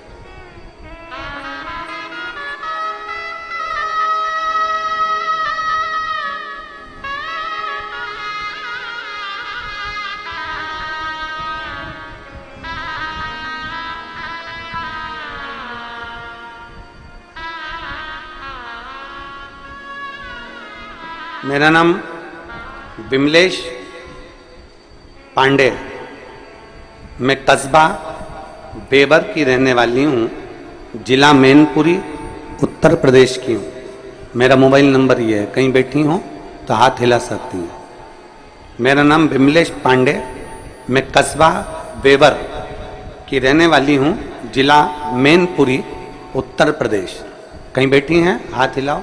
हाँ ठीक है, ठीक है, ठीक है। आ जाओ, एक बेलपत्र लेकर चले जाओ। मेरे पति की आंखों की रोशनी चली गई 2023 में। डॉक्टरों को दिखाते दिखाते कई महीने निकल गए और दोनों आंखों से दिखना बंद हो गया। पूरी की पूरी आंखें चली गई। डॉक्टरों से इलाज करवाया, ऐसा कोई डॉक्टर नहीं छोड़ा बड़े से बड़े हॉस्पिटल का, शहर का, जहां हमने इलाज ना करवाया।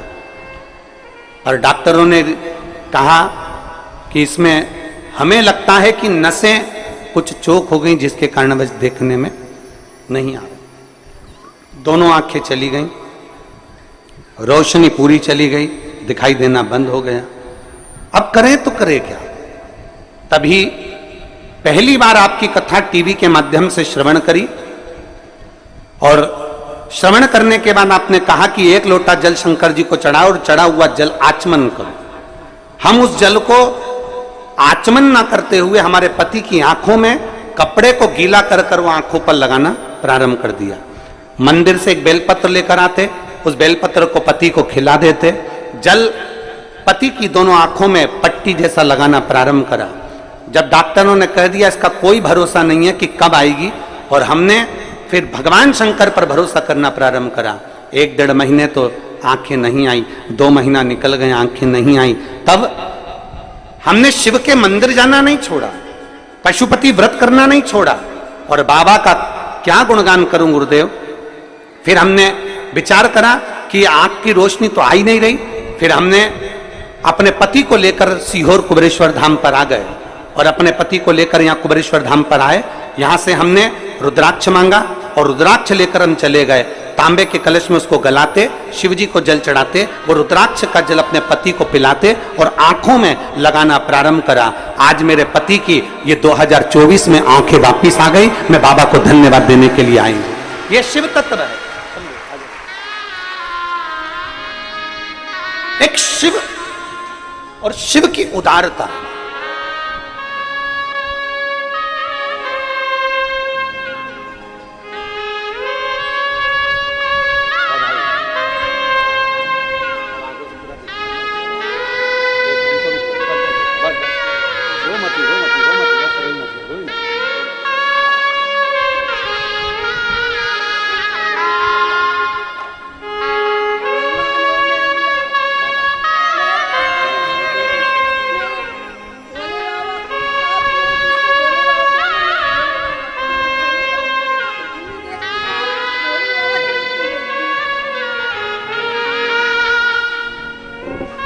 शिव तत्व।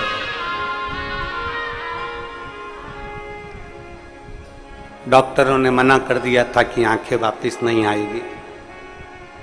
मैं अपने पति को लेकर, उन्हें दिखता नहीं था, धाम पर आ गई, रुद्राक्ष लिया, लेकर चली गई। बाबा की कंकर शंकर पूजन कर कर गई और बाबा ने मेरे पति की आंखों को वापस दे दिया। ये शिव तत्व, योग घड़ी, एक विश्वास हमारे भीतर शिव के प्रति, शंकर के प्रति। आप सीहोर वाले महाराज जी से मिलने के लिए नहीं आए हो, ना सीहोर वाले महाराज से आपका कोई रिश्ता है ना संबंध। एक संबंध सीहोर वाले महाराज से जरूर है कि आप मेरी बहन हो, मैं आपका भाई हूं, और पुरुष जितने हैं वो मेरे जी जान हैं, और मेरी बेटियां, मेरे बेटा, मेरी माताएं, सब मेरे रिश्ते। पर खास रिश्ता तो आपका मेरे कुबेर भंडारी से है। वो रिश्ता कभी जिंदगी में समाप्त होने वाला नहीं। एक संबंध तुम्हारा शिव से जुड़े।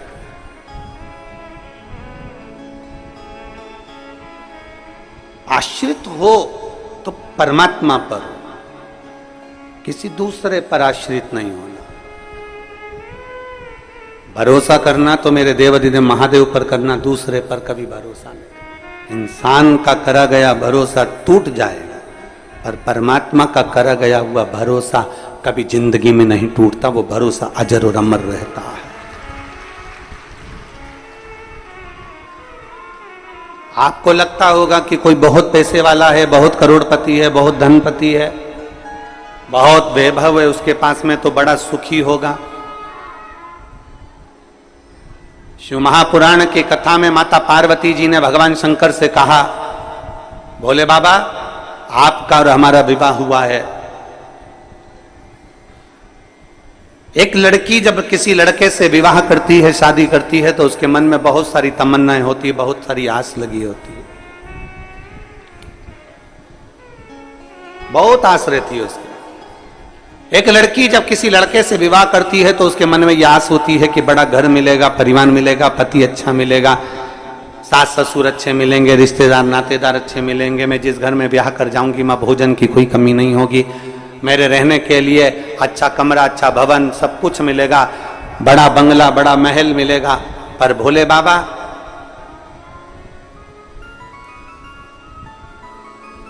आपकी अर्धांगिनी माता पार्वती जी करें, आपकी अर्धांगिनी विवाह कर कर आई, नंदी पर चढ़कर अपने पिता का सारा ठाठ छोड़कर, हिमालय राज का पूरा वैभव छोड़कर, हिमालय राज का पूरा ठाठ छोड़कर, हिमालय राज के घर की पूरी पूंजी छोड़कर, हिमालय राज के घर का पूरा वैभव छोड़कर, ये बेटी हिमालय राज की आपके साथ में विवाह कर कर यहां आई, और आपके यहां तो कोई ठाठ है ही नहीं, आपके यहाँ तो कोई सुविधा है ही नहीं, आपके यहाँ तो यही शमशान पड़ा हुआ है, खुली जमीन पड़ी हुई है, बस जहाँ कैलाश पड़ा हुआ है, पूरे कैलाश में जहाँ चाहो वहाँ रह लो, किसी कंदरा में प्रवेश कर जाओ, किसी गुफा में जाकर भोजन कर लो, कंदमूल फल मिल जाए तो पा लीजिए और आराम से अपना आनंद पाइए।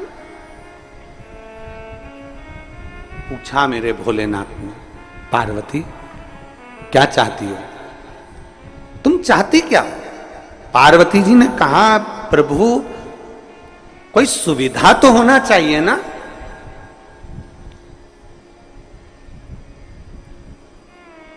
तुम सारे तीर्थ में जाओ, वहां पर बहुत सुविधा देखना, सारे तीर्थों में बहुत सुविधा देखना, एसी का रूम मिल जाए, अच्छा पलंग मिल जाए, अच्छी गादी मिल जाए, अच्छा कमरा मिल जाए, अच्छी व्यवस्था मिल जाए, अच्छा भोजन मिल जाए, अच्छे से अच्छा सामान मिल जाए, हम जब मंदिर में दर्शन करने जाएं तो हमारा वीआईपी दर्शन हो जाए, हम जब पहुँचें तो मंदिरों में हमारा ये आनंदमय कोई आए और हमारा हाथ पकड़कर हमको दर्शन कराए।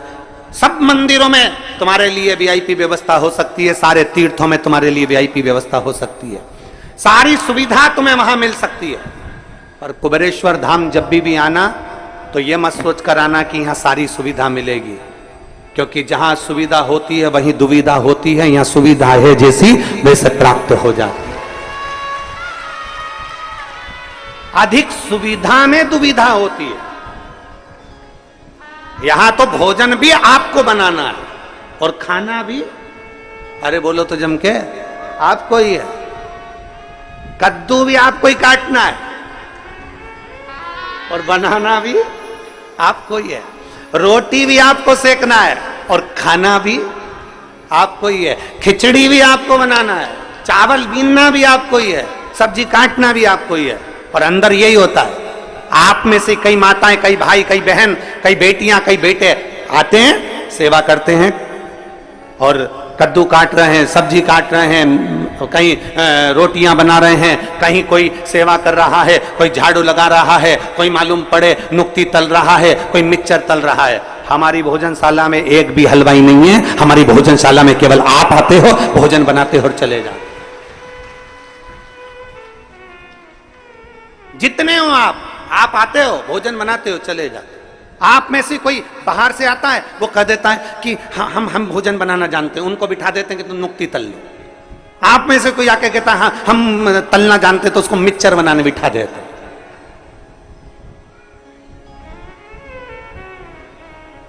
हम तो बाबा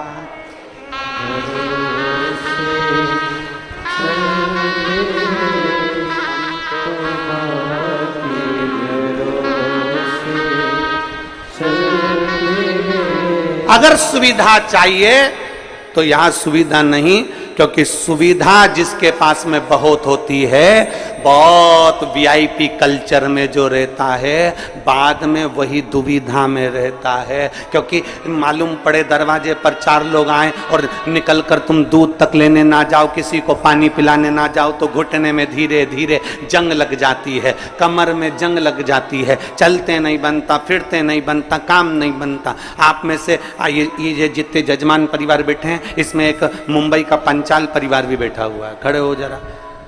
ये दोनों ऐसे जजमान हैं कि जब से कुबेरेश्वर बाबा के धाम से जुड़े हैं, एक भी कथा ऐसी नहीं निकली जिसमें ये यजमान नहीं बने कुबेरेश्वर धाम के।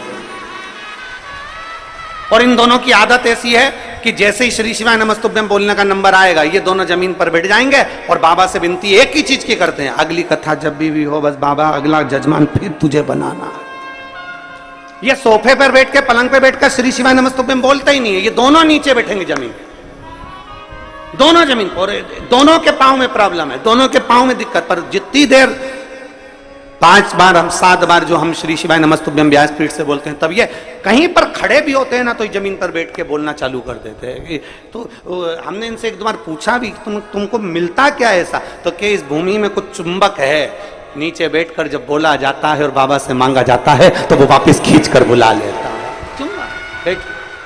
ये मुंबई से आते हैं, हर कथा में जजमान बन जाते, हर कथा, प्रत्येक।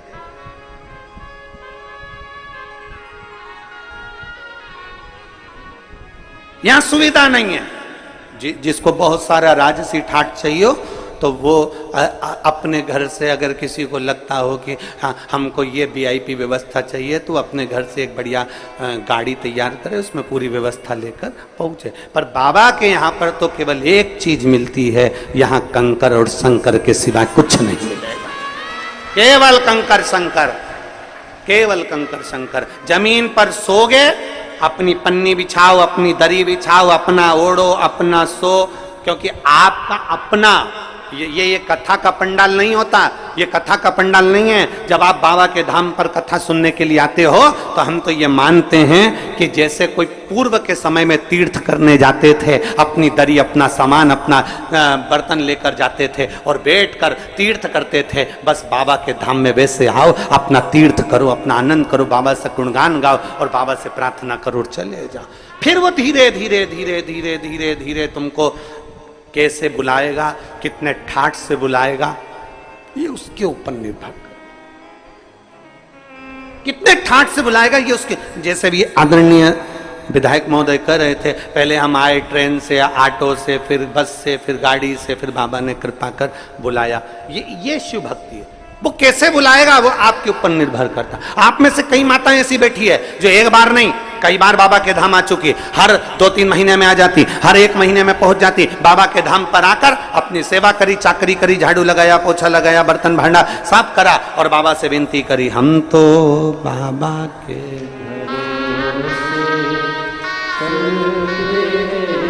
सुविधा में दुविधा। आप जितनी सुविधा में रहोगे उतनी दुविधा में रहोगे, जितनी सुविधा में रहोगे।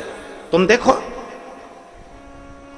जितनी सुविधा में तुम रह रहे हो, एसी का रूम, डनलप का गद्दा, वीआईपी ट्रीटमेंट में रह रहे हो, उसके बाद में भी कमर में दर्द है, सारे डॉक्टरों का वीआईपी इलाज चल रहा है तो भी तकलीफ पे तकलीफ चल रही है। मतलब सुविधा में दुविधा है। और जिसको सुविधा में दुविधा लग रही है उसको स्मरण करना चाहिए कि आओ बाबा के धाम,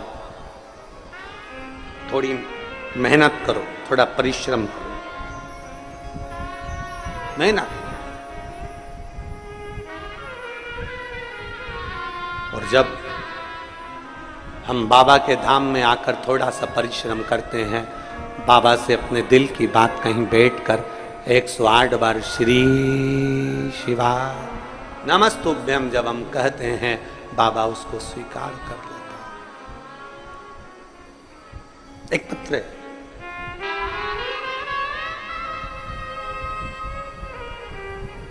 मैं देवेंद्र सिंह, गांव खेरखेड़ा, जिला झालावाड़, राजस्थान का निवासी हूं। कहीं बैठे हो तो हाथ हिला सकते हैं। मैं देवेंद्र सिंह, गांव खेरखेड़ा, जिला झालावाड़, राजस्थान का निवासी हूं। दोनों हाथ हिला दो एक बार। आ जाओ, एक बेलपत्र लेकर चले जाना। आ जाइए। गुरुदेव, मैं 2 साल से इंडियन आर्मी की तैयारी कर रहा था, लेकिन पत्र को आप लोग एलईडी पर या अपने मोबाइल पर या आस्था चैनल पर पढ़ सकते हैं। तैयारी कर रहा था लेकिन किसी न किसी कारण से असफल हो जाता था। फिर मुझे अपने परिवार वालों ने कहा कि सब भोले बाबा पर छोड़ दे, वो जरूर सुनेंगे, तू मन लगाकर मेहनत कर, क्योंकि गुरुजी कहे कि मेहनत तुझे करना है, परिश्रम तुझे करना है। मन लगाकर मेहनत कर और सब बाबा पर छोड़ दे। शिव जी पे जल चढ़ाना प्रारंभ कर दे। देवेंद्र सिंह ने जल चढ़ाना प्रारंभ कर दिया, पशुपतिनाथ का व्रत भी किया और सीहोर आए। यहां आकर हमने कंकर शंकर की पूजन करी और कंकर शंकर की पूजन कर कर भोले बाबा से प्रार्थना करी और बाबा ने ऐसी कृपा कर दी कि आज मेरी सिलेक्शन इंडियन आर्मी में हो गया और मेरी पोस्टिंग जम्मू में हुई है। मैं जम्मू में पोस्ट हूं। मैं बाबा को धन्यवाद देने के लिए, मेरी पोस्टिंग जम्मू में, देवेंद्र सिंह, गांव खेरखेड़ा, जिला झालावाड़, राजस्थान का निवासी। यह शिव तत्व है।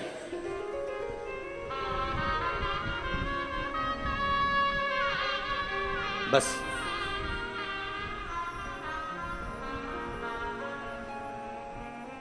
जब आप और हम भगवान शिव के भक्ति में रमे, जब आप और हम भगवान शंकर की अविरल भक्ति में रमे, शिव महापुराण की कथा कहती है उस समय पर हमारे भीतर, हमारे मन में संशय नहीं होना चाहिए। इस पत्र में लिखा कि मेरे परिवार वालों ने मुझसे कहा कि शिव पर छोड़ दे, मेहनत पूरी करना, परिश्रम पूरा करना। मेहनत पूरी कर, परिश्रम पूरा कर। कहा गुरुजी बोलते हैं कि मेहनत में पीछे नहीं हटना है, मतलब मेहनत तो आपको डपट के करना पड़ेगी। और फिर निवेदन है जो हमने परसों की कथा में कहा था, खांसी हमें चली है तो खांसना हमें पड़ेगा, छींक हमें आई है तो छींकना हमें पड़ेगा, कष्ट हमें आया है तो भोगना हमें पड़ेगा। उसी तरह आपको अगर दुख है तो मेरे बाबा का गुणगान भी आपको करना पड़ेगा, आपकी मेहनत के साथ करना पड़ेगा, आपके परिश्रम के साथ।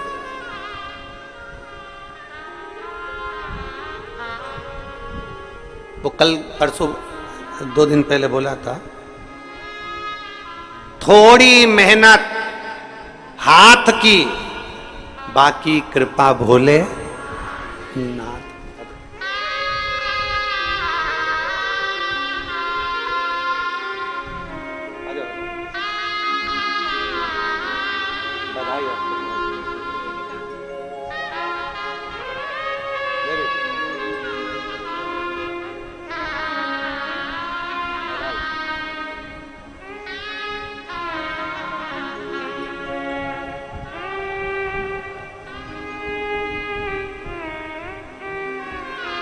एक शिव के प्रति भरोसा, थोड़ी मेहनत हाथ की, बाकी कृपा भोले नाथ। मेहनत करो, परिश्रम, पीछे नहीं हटना।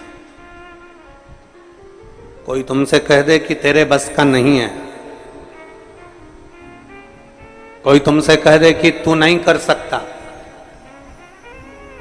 कोई कह दे तुमसे कि तेरी गवर्नमेंट जॉब नहीं लगेगी, कोई तुमसे कह दे कि तेरा इंटरव्यू में तू पास नहीं होगा, कोई तुमसे कह दे कि तू इस सब्जेक्ट में नहीं निकल सकता,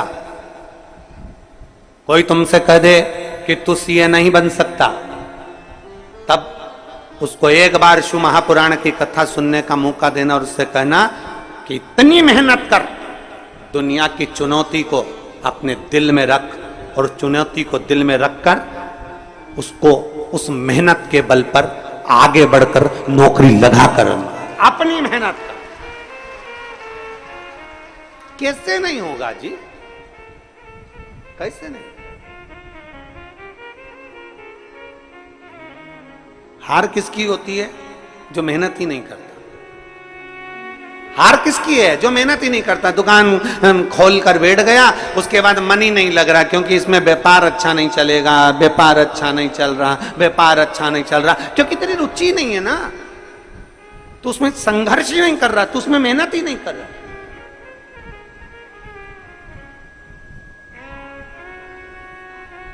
थोड़ा मेहनत करो, संघर्ष करो। आपका संघर्ष, आपकी मेहनत आपको कभी पीछे नहीं हटने देगी। थोड़ी मेहनत हाथ की, बाकी कृपा भोले नाथ की। बस वो मेहनत, वो संघर्ष आपका, वो मेहनत आपकी।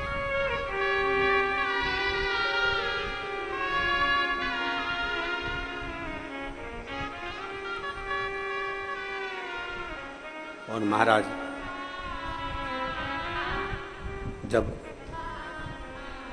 हम पूर्ण भरोसे के साथ में देवाधिदेव महादेव की भक्ति में रम जाते हैं, पूर्ण भरोसे के साथ, हम पूर्ण विश्वास के साथ में भगवान शंकर की अविरल भक्ति में जब हम रमते हैं, हमारे ऊपर शिव की दृष्टि पड़ती ही है, शंकर की दृष्टि पड़ेगी।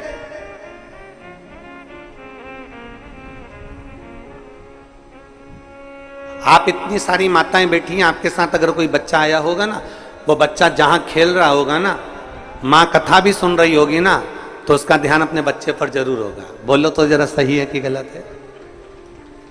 बच्चा अगर खेल रहा होगा तो माँ का ध्यान अपने बच्चे पर जरूर है। बच्चा कहां है? माँ का ध्यान उस पर है।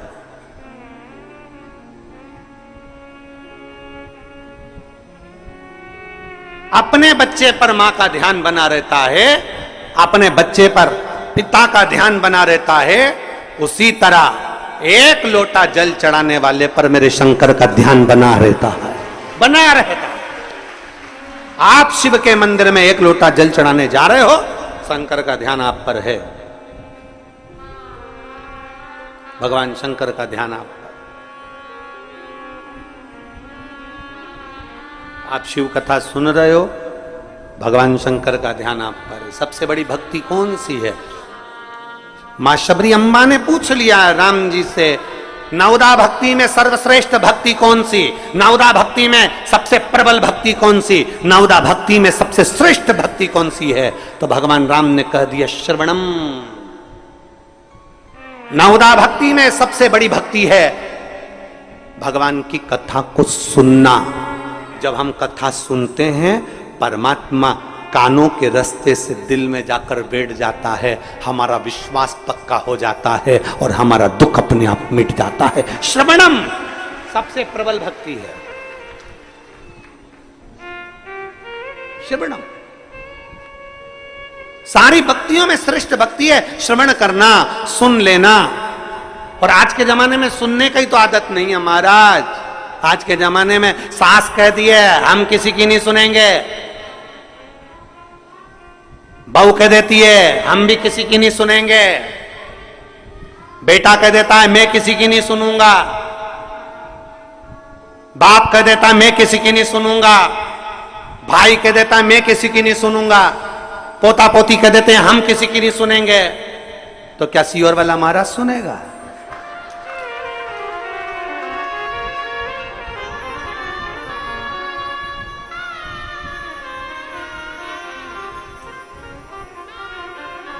तो सही बात है, सुनने की आदत तो डाल ली है, डालना चाहिए सुनने की आदत। हम किसी की नहीं सुनेंगे, हम किसी के बाप की नहीं सुनेंगे, बाप के हम नहीं सुनेंगे, छोरा के हम नहीं सुनेंगे, सास के हम नहीं सुनेंगे, माँ के हम नहीं सुनेंगे, कल की आई हम तेरी सुनेंगे। और सास के मैं किसी की नहीं सुनूं, बेटा के मैं नहीं सुनूं, पोता के मैं नहीं सुनूं, पोती के मैं नहीं सुनूं, कौन सुनेगा?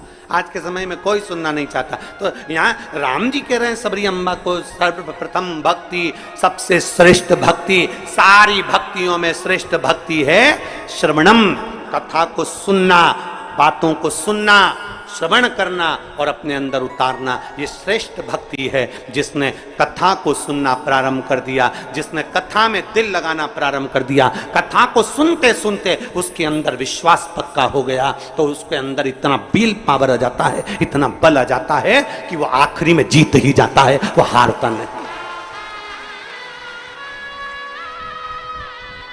विश्वास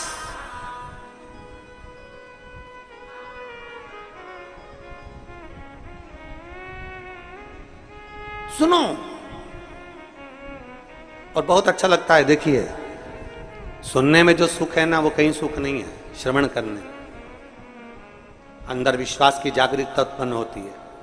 और हम तो साधुवाद देते हैं, कई कई कथाएं जब कहीं जाते हैं, कोई बुलाता है और वहां जब कथाओं में पहुंचते हैं तो इतना शोरगुल होता है, उस कथाओं में इतना शोरगुल होता है। जब कोई बुलाता है हम कथा में जाएं तो इतना शोरगुल होता है। पर आप लोगों को मैं नमन करता हूं कि लाखों की भीड़ आती है। अभी भी देख लो, 1 2 3 पंडाल खच भरे, उसके बाद भी एक सुई भी गिर जाए तो मालूम पड़ जाए, इतने साइलेंट होकर आप लोग कथा को श्रवण करते हो, इतने साइलेंट होकर आप कथा का रसपान ग्रहण करते हो, इतने एकदम शांत, एकदम शांत। श्रवणम, सुनो,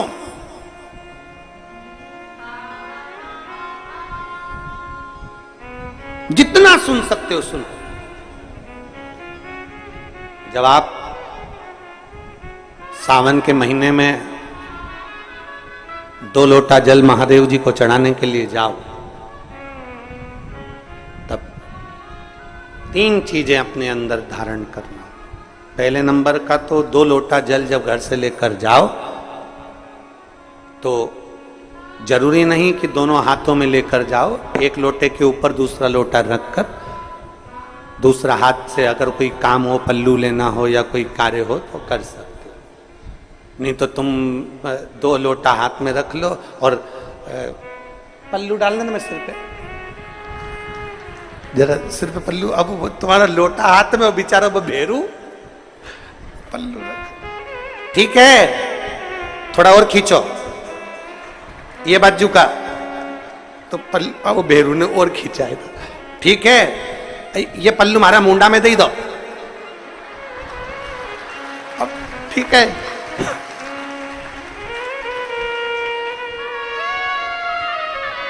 और थोड़ी दूर चली और याद आ गया, ओ बाप, इतने में भेरू ने कहा क्या हो गया, क्या हुआ? वो हमारे फूल माला की पन्नी तो ही रह गई, जरा उठाओ, उठाओ जरा, ये ले, कमर में खोसी दो, खोच कमर में पन्नी। और कैलाश पर्वत पे जाके रहूंगी, भोले को अपना। अब पति भी के अच्छा शंकर हुआ और अच्छा जल हुआ,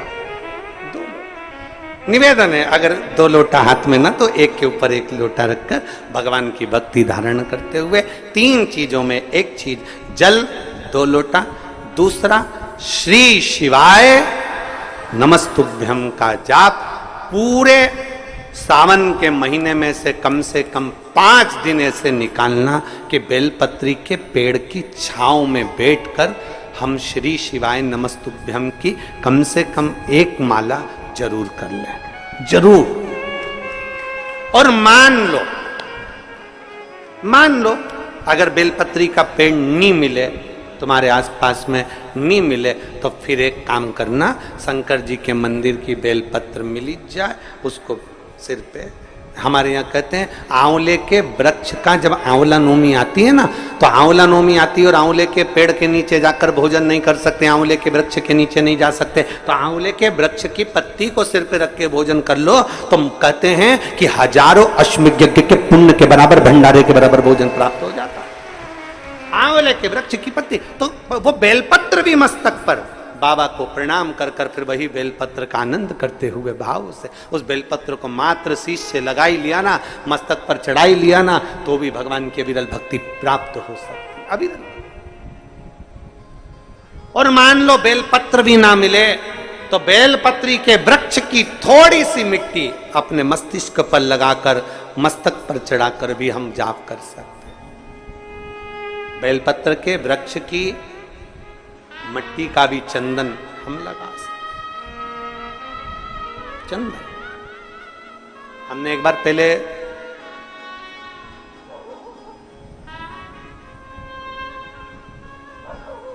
2019 में एक बात कही थी, आपके स्मरण में है कि नहीं वो पता नहीं हमको, पर हमने कहा था कि मान लो यदि कोई बहुत ज्यादा कार्य अटक रहा हो, बहुत ज्यादा कार्य अगर अड़ रहा हो, तो बेलपत्री के वृक्ष के नीचे की मिट्टी का भी अगर तिलक रोज लगाकर आप अपने कार्य के प्रति जाओगे तो 15 या 20 दिन में या 1 महीने में वो कार्य पूर्ण होता ही है। बेलपत्री के वृक्ष की मिट्टी चंदन के बराबर, चंदन। 3 कार्य में से एक कार्य बाबा को 2 लोटा जल, दूसरा कार्य बेलपत्री के वृक्ष के नीचे बैठकर भगवान शिव की मंत्र जाप करना, और तीसरा कार्य सावन के महीने में प्रयास करना कि एक वृक्ष बेलपत्री का जरूर लगाना जो वृक्ष बढ़ सके और आने वाली पीढ़ी के लिए आनंद करे। बेलपत्र,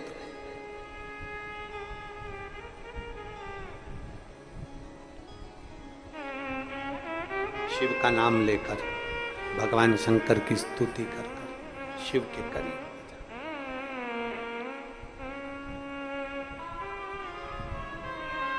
शिव को समर्पित कर,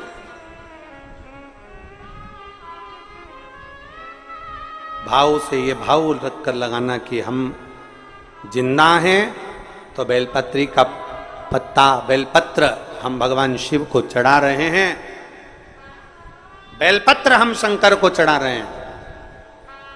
जब हम नहीं रहेंगे तब वो बेलपत्र का पौधा जब बड़ा हो जाएगा तो उस बेलपत्र को कोई शिव पर चढ़ाएगा। हमारे मरने के बाद भी हमारी बेलपत्र शंकर को चढ़ती रहेगी और हमारा कल्याण होता रहेगा। समर्पित कर,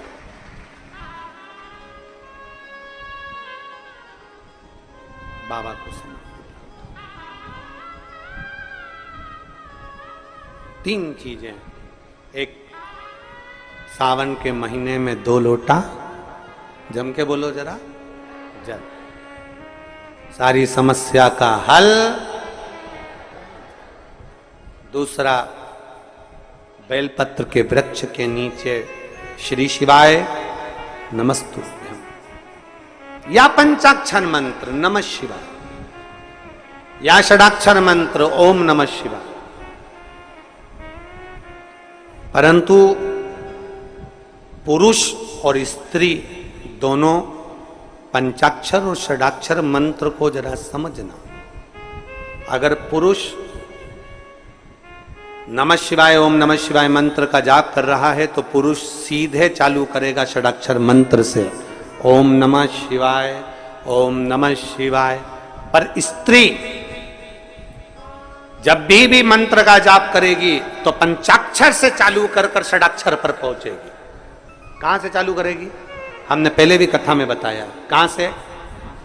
जम के बोलिए जरा, नमः शिवाय, फिर बाद में षडाक्षर पर आएगी ओम नमः शिवाय, नमः शिवाय ओम नमः शिवाय, नमः शिवाय ओम नमः शिवाय, नमः शिवाय ओम नमः शिवाय, नमः शिवाय ओम नमः शिवाय। पुरुष ओम नमः शिवाय ओम नमः शिवाय ओम नमः शिवाय जप सकता, पर स्त्री पंचाक्षर से चालू कर कर षडाक्षर पर पहुंचेगी और पुरुष षडाक्षर से चालू कर देगा, ओम नमः शिवाय ओम नमः शिवाय ओम नमः शिवाय ओम नमः शिवाय ओम नमः शिवाय। ये पुरुष चालू कर दिया, पर स्त्री जब जपेगी नमः शिवाय ओम नमः शिवाय ओम नमः शिवाय ओम नमः शिवाय, पंचाक्षर से चालू करा।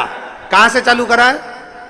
फिर से आप लोग एक बार बोल के देख लो, चालू करो बोलना, नमः शिवाय ओम नमः शिवाय ओम नमः शिवाय। कहां से चालू करा था? नमः शिवाय से, षडाक्षर तक गए हो। फिर पुरुष ओम नमः शिवाय, नमः शिवाय ओम नमः शिवाय, नमः शिवाय ओम नमः शिवाय। पंचाक्षर से षडाक्षर पर। फिर से बोलो एक बार, बोलो चलो, नमः शिवाय ओम नमः शिवाय ओम नमः शिवाय ओम नमः शिवाय, नमः शिवाय ओम नमः शिवाय। पंचाक्षर से षडाक्षर की ओर।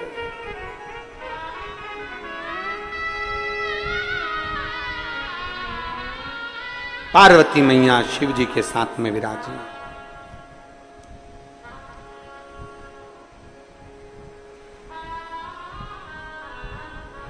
बैठी थी।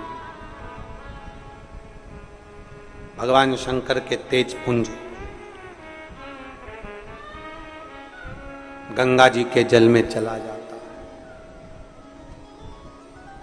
और गंगा जी के जल से 6 पुत्र जन्म ले लेते हैं। 6 पुत्र जिनका नाम कृतिकाओं ने एक कर कर षडानंद कार्तिकेय रख दिया। कार्तिक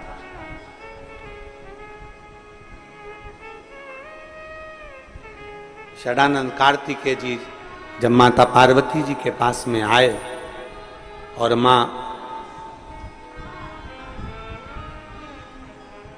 माता पार्वती जी के पास में आते हैं और माता पार्वती जी को प्रणाम करते हैं, बाबा भोलेनाथ जी को प्रणाम करते हैं, औगड़दानी को नमन करते हैं, प्रणाम करते हैं, दंडवत करते हैं, साष्टांग करते हैं, फिर तारकासुर का संहार करने के लिए जाते हैं। अपने घर से जब निकलो पहले 1 लोटा जल महादेव को समर्पित करो।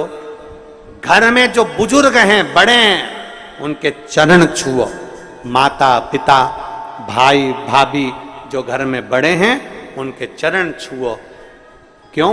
क्योंकि शास्त्र कहता है जब घर से निकलते हैं 1 लोटा जल चढ़ाकर चरण छूकर जब हम अपने काम के लिए जाते हैं तो हमारे साथ अपने माता पिता का तप बल भी हमारे साथ, महादेव की कृपा भी हमारे साथ जाती है।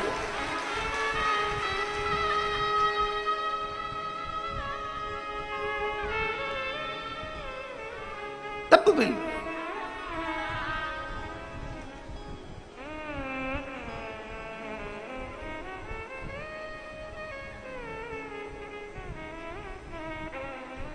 तो कहे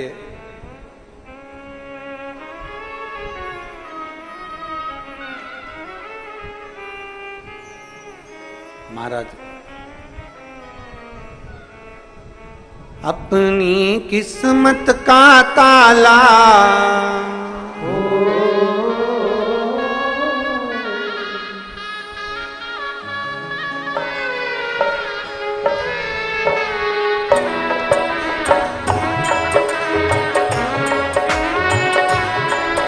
बड़े भाव से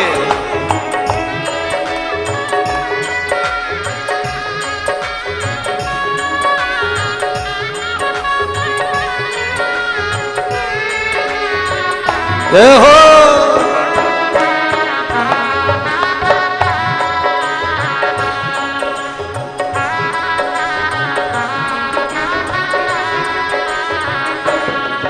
अपनी किस्मत का ताला तुम खोलते चलो, अपनी किस्मत का ताला तुम खोलते चलो। श्री शिवाय नमस्तुभ्यं तुम बोलते चलो, श्री शिवाय ओ श्री शिवाय नमस्तुभ्यं तुम बोलते चलो।